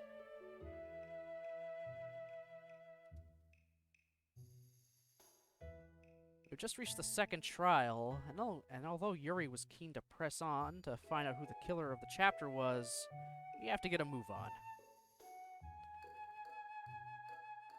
A true predicament.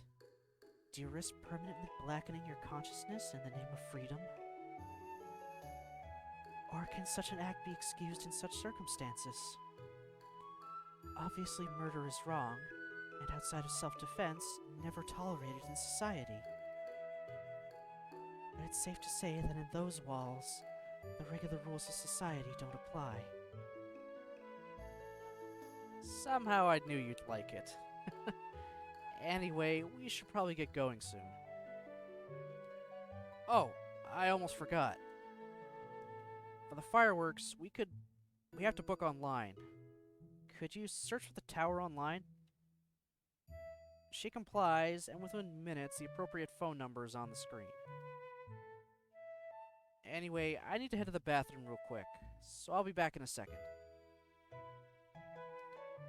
Date with Yuri under the fireworks. This really does sound like a stereotype. To my surprise, however, Yuri's just sitting there, awkwardly twiddling her phone in her hands. Yuri? Hmm? Did you ring them? I kind of assumed you would, given that I went to the bathroom. Oh, no, I haven't. Well, I know she struggles with talking to people face to face, but over the phone as well?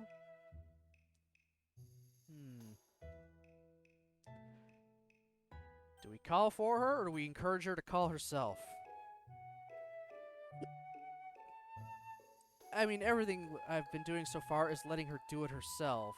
So calling for her, I think, is the bad goal. So I'm gonna go with that supportive kind of thing. It's like, come on, you can do it. You're good. You can do this. I have faith. So that's just the route I'm gonna go with this. Encourage her to do it herself. So she can do it. She can do it. Hey, I know it might be a little daunting. Heck, I don't think anyone enjoys talking over the phone to a stranger. But I know you can do this. Really? I must look so stupid. You don't. Talking to people's hard for you, so maybe I shouldn't have suggested it. No, I think you're right. I can do this. I give her an encouraging smile. Of course you can. She types the number on her phone. You've got this. Hello. I'd like to put a slot at the Sky Tree for 2, please. She looks over at me, and I smile and nod in affirmation. The rest of the phone call carries on fairly uneventfully. Aside from the odd stutter, it was pretty much flawless on Yuri's part. See? That wasn't so bad, was it? I'm not sure. I did stutter a lot. Nah, it was barely noticeable. Everything sorted? Yes. We'll give them the money when we arrive. Sounds good. I know that wasn't easy for you, Yuri, so I want you to know that I'm proud of you, okay? Thank you. I'm glad I did it as well.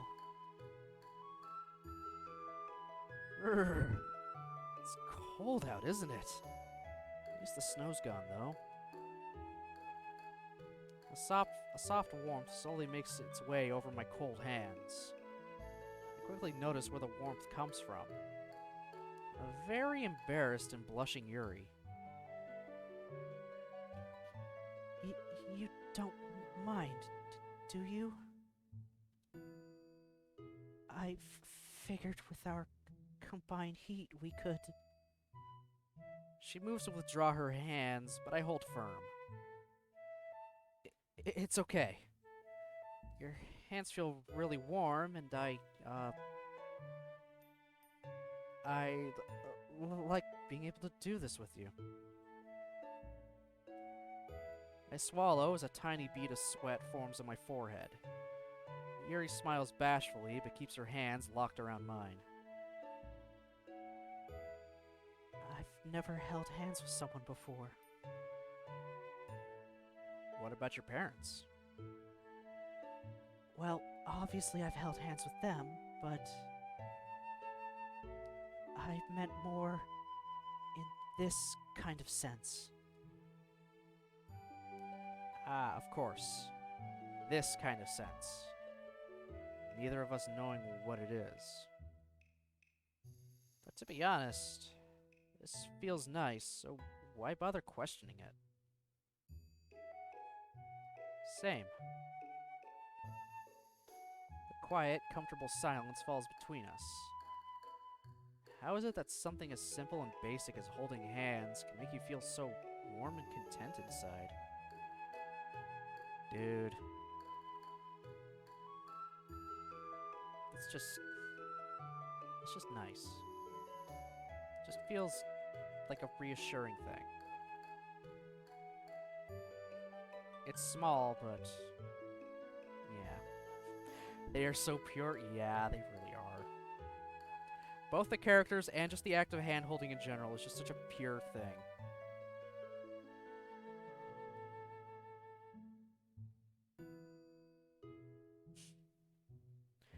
As much as the joke is that hand-holding is lewd, it's just... It's just the small things, you know? It's just the small things can brighten your day or the moment.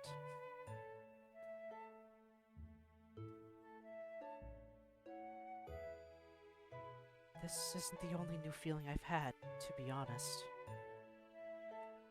Spending time with you over the past few months has proven to be a novel experience in many ways. How so? Look at them being happy and not stabby. Hey, Aqua, how's it going?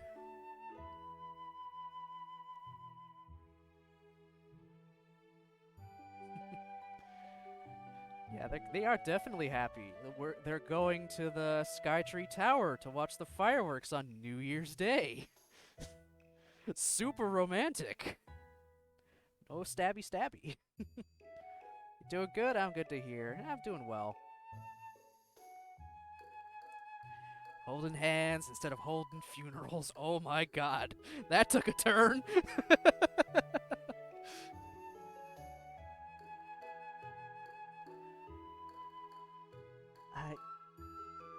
It might sound rather sad. I tenderly rub my thumb over the back of Yuri's hand. You can say it, Yuri. There's no judgment here. The feeling of having a friend. Knowing that there's someone out there who actually cares about me. And wants to spend time with me. It's something I've never really felt before. Huh? Really? Not even with the other club members? Oh, I'm friends with the girls, of course. What I was trying to say is that, well, our friendship feels a lot deeper than the bonds I have with those three. I get along with Natsuki, Sayori, and Monica. We can talk about things, but... She looks away. With you, it feels like you truly want to be my friend. It's because it's a friendship, Yuri. It's romantical. It feels like... I feel like I can count on you. More so than I can count on the others. Not to say I don't value them or anything. Nah, I think I know what you're saying. Like, I'm friends with them as well, but I do feel a connection with you that I don't have with the others. Even with Sayori, which is saying something. You really mean that? Of course I do. But I find it strange that I'm your first, like, proper friend. I thought someone like you would have plenty of close friendships. Someone like me? Yeah. Someone so kind, so thoughtful, so intelligent, and so interesting. Nice save. She smiles sadly. You're too kind, Baron. I just wish that other people see me the way you do. Before I have a chance to pursue that somewhat mysterious sentence any further, Yuri nudges me and points toward a building. This is the tower, yes? Oh, yeah, it is. Let's head inside to pay before we head up. After what felt like a billion flight of steps, we're finally at the top. Yuri is huffing just as much as I am, which makes me chuckle slightly. Looks like we're both as unfit as each other. Wow. The view from up here is incredible. As I gaze over the edge, I'm afforded a lovely view of the entire city. The small pinpricks of yellow light contrast beautifully against the darkness of the sky.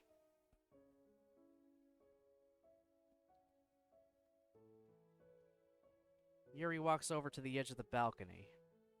Her face lights up in awe as she takes in the sights, and honestly, it's hard to tell what's more beautiful. I take my place next to her and instinctively reach for her hands.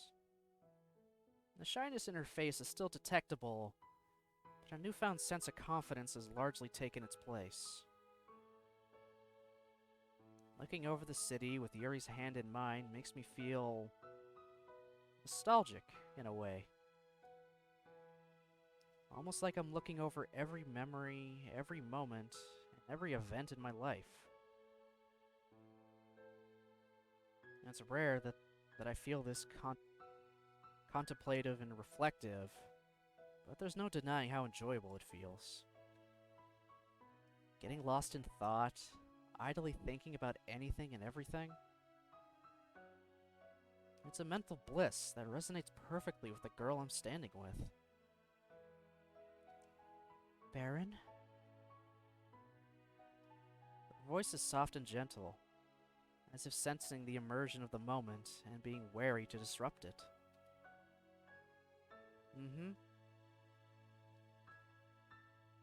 Do you ever think about all the decisions you've made?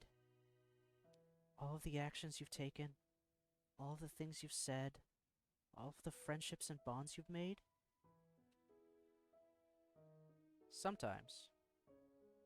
It's not often, but moments like these make me quite reflective. Brozart raises eyebrows. I'd like to do the same. All of those choices, decisions, and actions, they make us who we are today. Are you happy with the choices you've made? Right now? Definitely. Are you? She looks away for a moment. I think it's safe to say that everyone has their regrets. Things they could have done differently, which would have produced a better result. Things that they wish they didn't say in an argument. Things they wish they told people while they could. But I think people forget about things they're happy with. The things they'd never trade for the world. And she takes a deep breath. This moment is definitely one of them. She scoots closer to me. At this point, our hips are touching, and the attractive scent of her perfume wafts its way into my nose. Oh, the temptation to just grab her and kiss her right now. I agree 100%, Yuri. There's things I regret too. The past year hasn't been great. What with the divorce and the loneliness. I turn to face her. But all that is in the past now. Now, I'm up here, holding hands with a beautiful girl, ready to celebrate the new year. An intense blush covers Yuri's face, and she looks away for a moment or two. When she looks back at me, there's a coy smile on her face. I never knew you were this romantic.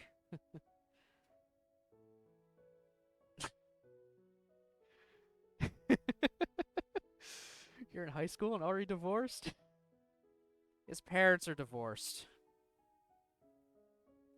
He hasn't seen his dad in over a year, and his mom is always out of the country for work just to support the two of them.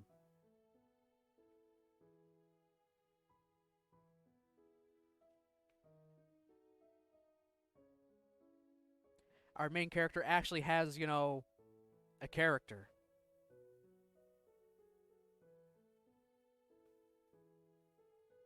We steadily move closer and closer. I can feel her warm breath on my face. Closer, closer. Until... bang!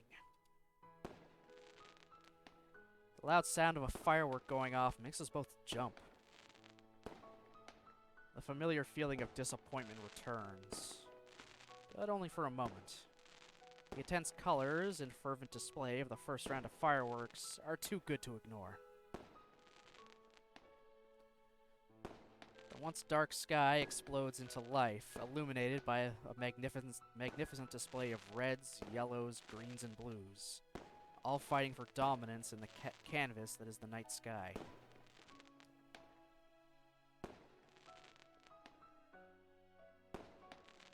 Is she sitting in my lap? Or are we standing and I'm just fucking tall as shit? I forget, how tall is Yuri? She is the tallest of them. I know that much. Let's see. Oh. Yuri is 5'5". Yuri is only 5 feet 5 inches. She is an inch shorter than me, and I'm pretty fucking short compared to my friends. We're all 6-foot giants. That's why I don't feel as alone when Jen comes around again. Because she is just that ever bit slightly shorter than me, so I don't feel as, you know, dwarfed. The rest of them.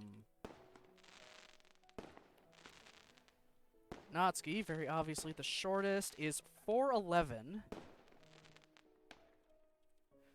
Sayori is 5'2". And Monica is 5'3".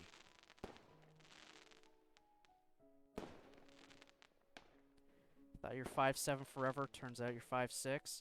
Join the club. 5'6" forever while I'm surrounded by the 6-foot giants.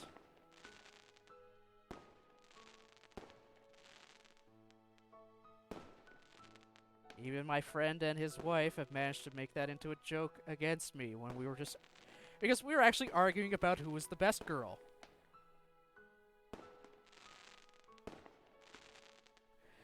You know, constant us always having our fun arguments about whether Natsuki or Yuri was best girl. I think eventually I said at one point, I'm not going to take it from someone younger than me. And then she types into chat, yeah, Orion says, well, will you take that from someone taller than you?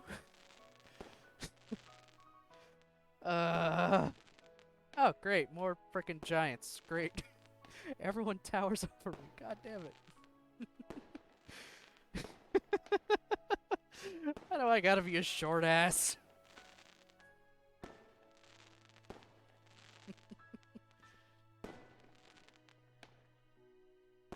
Alright, let's continue with this sweet moment. I'll stop lamenting my lack of actual real height.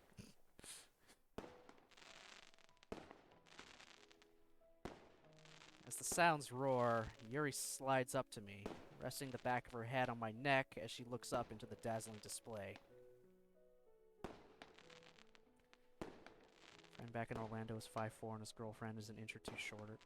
Nothing wrong with being fun-sized.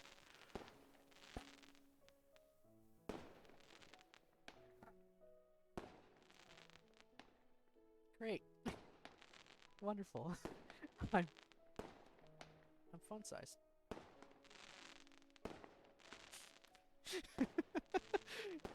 Well, just great. I'm fucking fun-sized.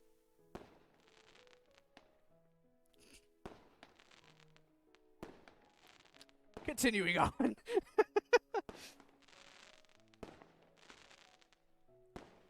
Despite the loudness and brightness of the pyrotechnics, they don't at all feel overwhelming. In a way, it feels like they're our fireworks. Our own celebration of not just the new year, but a personal celebration of the newfound relationship between Yuri and I. With a rainbow of colors dancing across the atmosphere, it's hard to believe that the skies were an empty dark blue just a few moments ago. I can even see the sight in front of me reflected in Yuri's violet eyes. Another color I can get lost in. These are breathtaking. I've never seen New Year's fireworks before. Oh, I've seen... Damn it!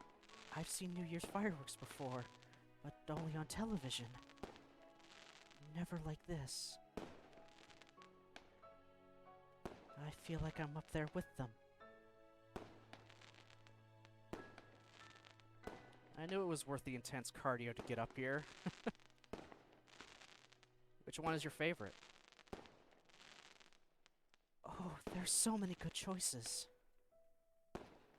I love that little purple one. It's not as big or bold as some of the others, but it's a sight to behold in its own right. I figured you'd say the purple one. It's a good choice. I'm a sucker for the big ones, though. The way they shoot up, and you know there's gonna be a big explosion. It makes the wait worth it. A smaller firework whizzes by, moving horizontally across the sky. Another whirls by in a frantic spiral, shooting a luminous light as it goes. Another takes the form of a shooting star, leaving a glistening trail in its wake. Did you see that one, Baron? I love how it's meant to emulate a shooting star. It must be so fun to design fireworks, knowing that your creations will awe and amaze people. There's an almost childlike sense of playfulness in her voice. The kind I'd normally associate with Sayori. It's refreshing to see such pure, innocent joy in her. Eventually, the fireworks start to wear off. With one last huge explosion, the yellow lights flicker out, leaving the night sky to remain empty once more. Worth it, eh? Definitely. Oh, Baron, that was perhaps the best way to start off the year. Thank you. For everything. Now that the show is over, we're pretty much back to where we were before we were interrupted. With my heart hammering away, my face inches closer and closer to Yuri's. And this time, I know full well there won't be anything to get in the way. I close my eyes as I feel warm, soft lips on my own.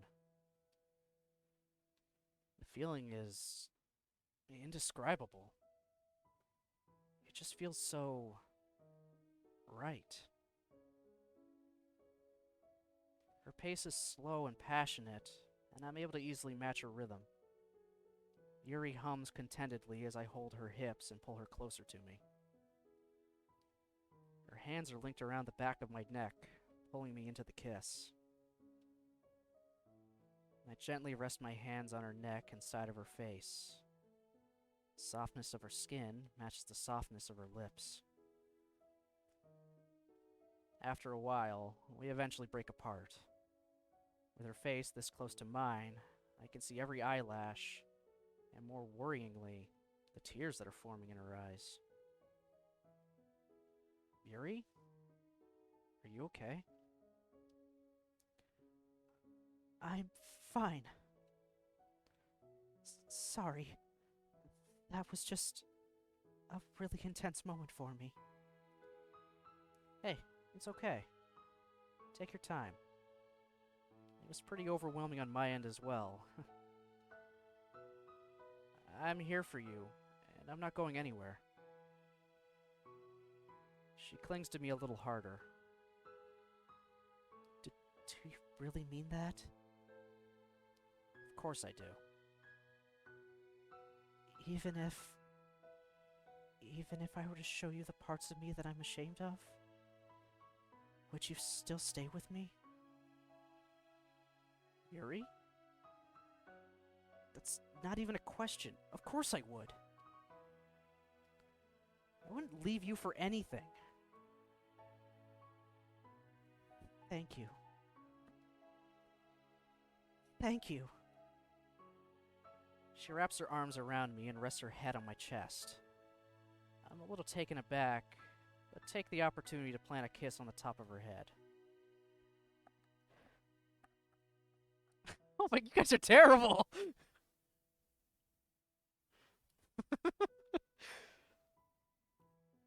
I'm curious, though.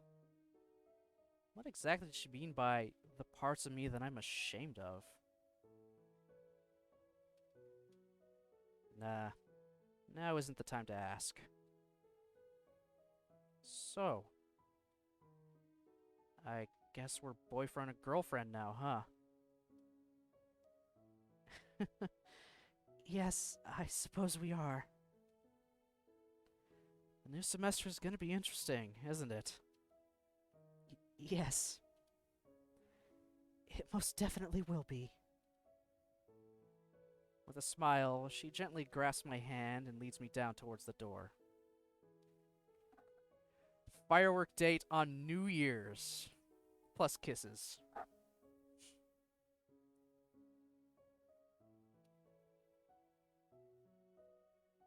Still hardly daring to believe my luck. Yuri actually kissed me? I must be the luckiest guy in the world.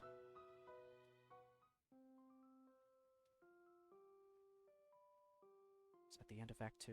Is that finally the end of Act 2?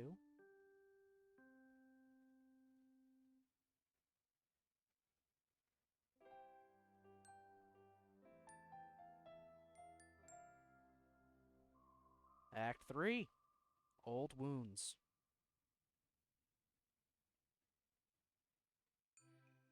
Okay, I am going to save that there. Oh, right. There we go. We're finally on to Act 3 of Yuri's Route. We got through freaking New Year's, and now we're dating. Yeah, who knows what that's gonna bring.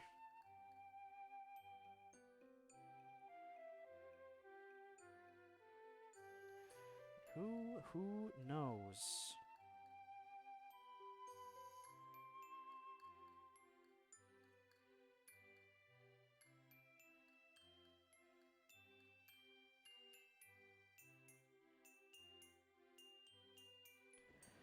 Ah, wow, that was a little longer than I thought, but hey, I figured Act 2 had to end sometime after Christmas. It couldn't just keep going.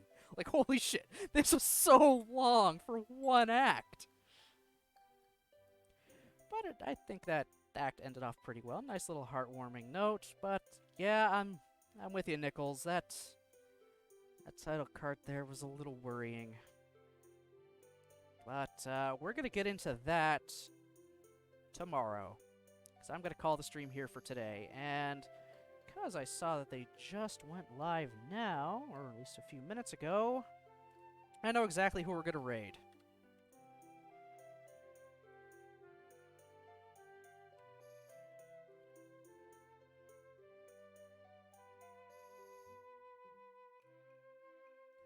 We're gonna raid PJ Sweaters. Good friend of mine and a few others. We have plenty of people to do it. And it looks like she is playing another game with Red Paws, so that's fun. Alright, so thanks again everybody for showing up. I really appreciate it. Again, 10 o'clock tomorrow, more Doki Doki Blue Skies. We'll be getting into Act 3 from Yuri's Route. So I hope everybody has themselves a great rest of the day. I'll see y'all next time.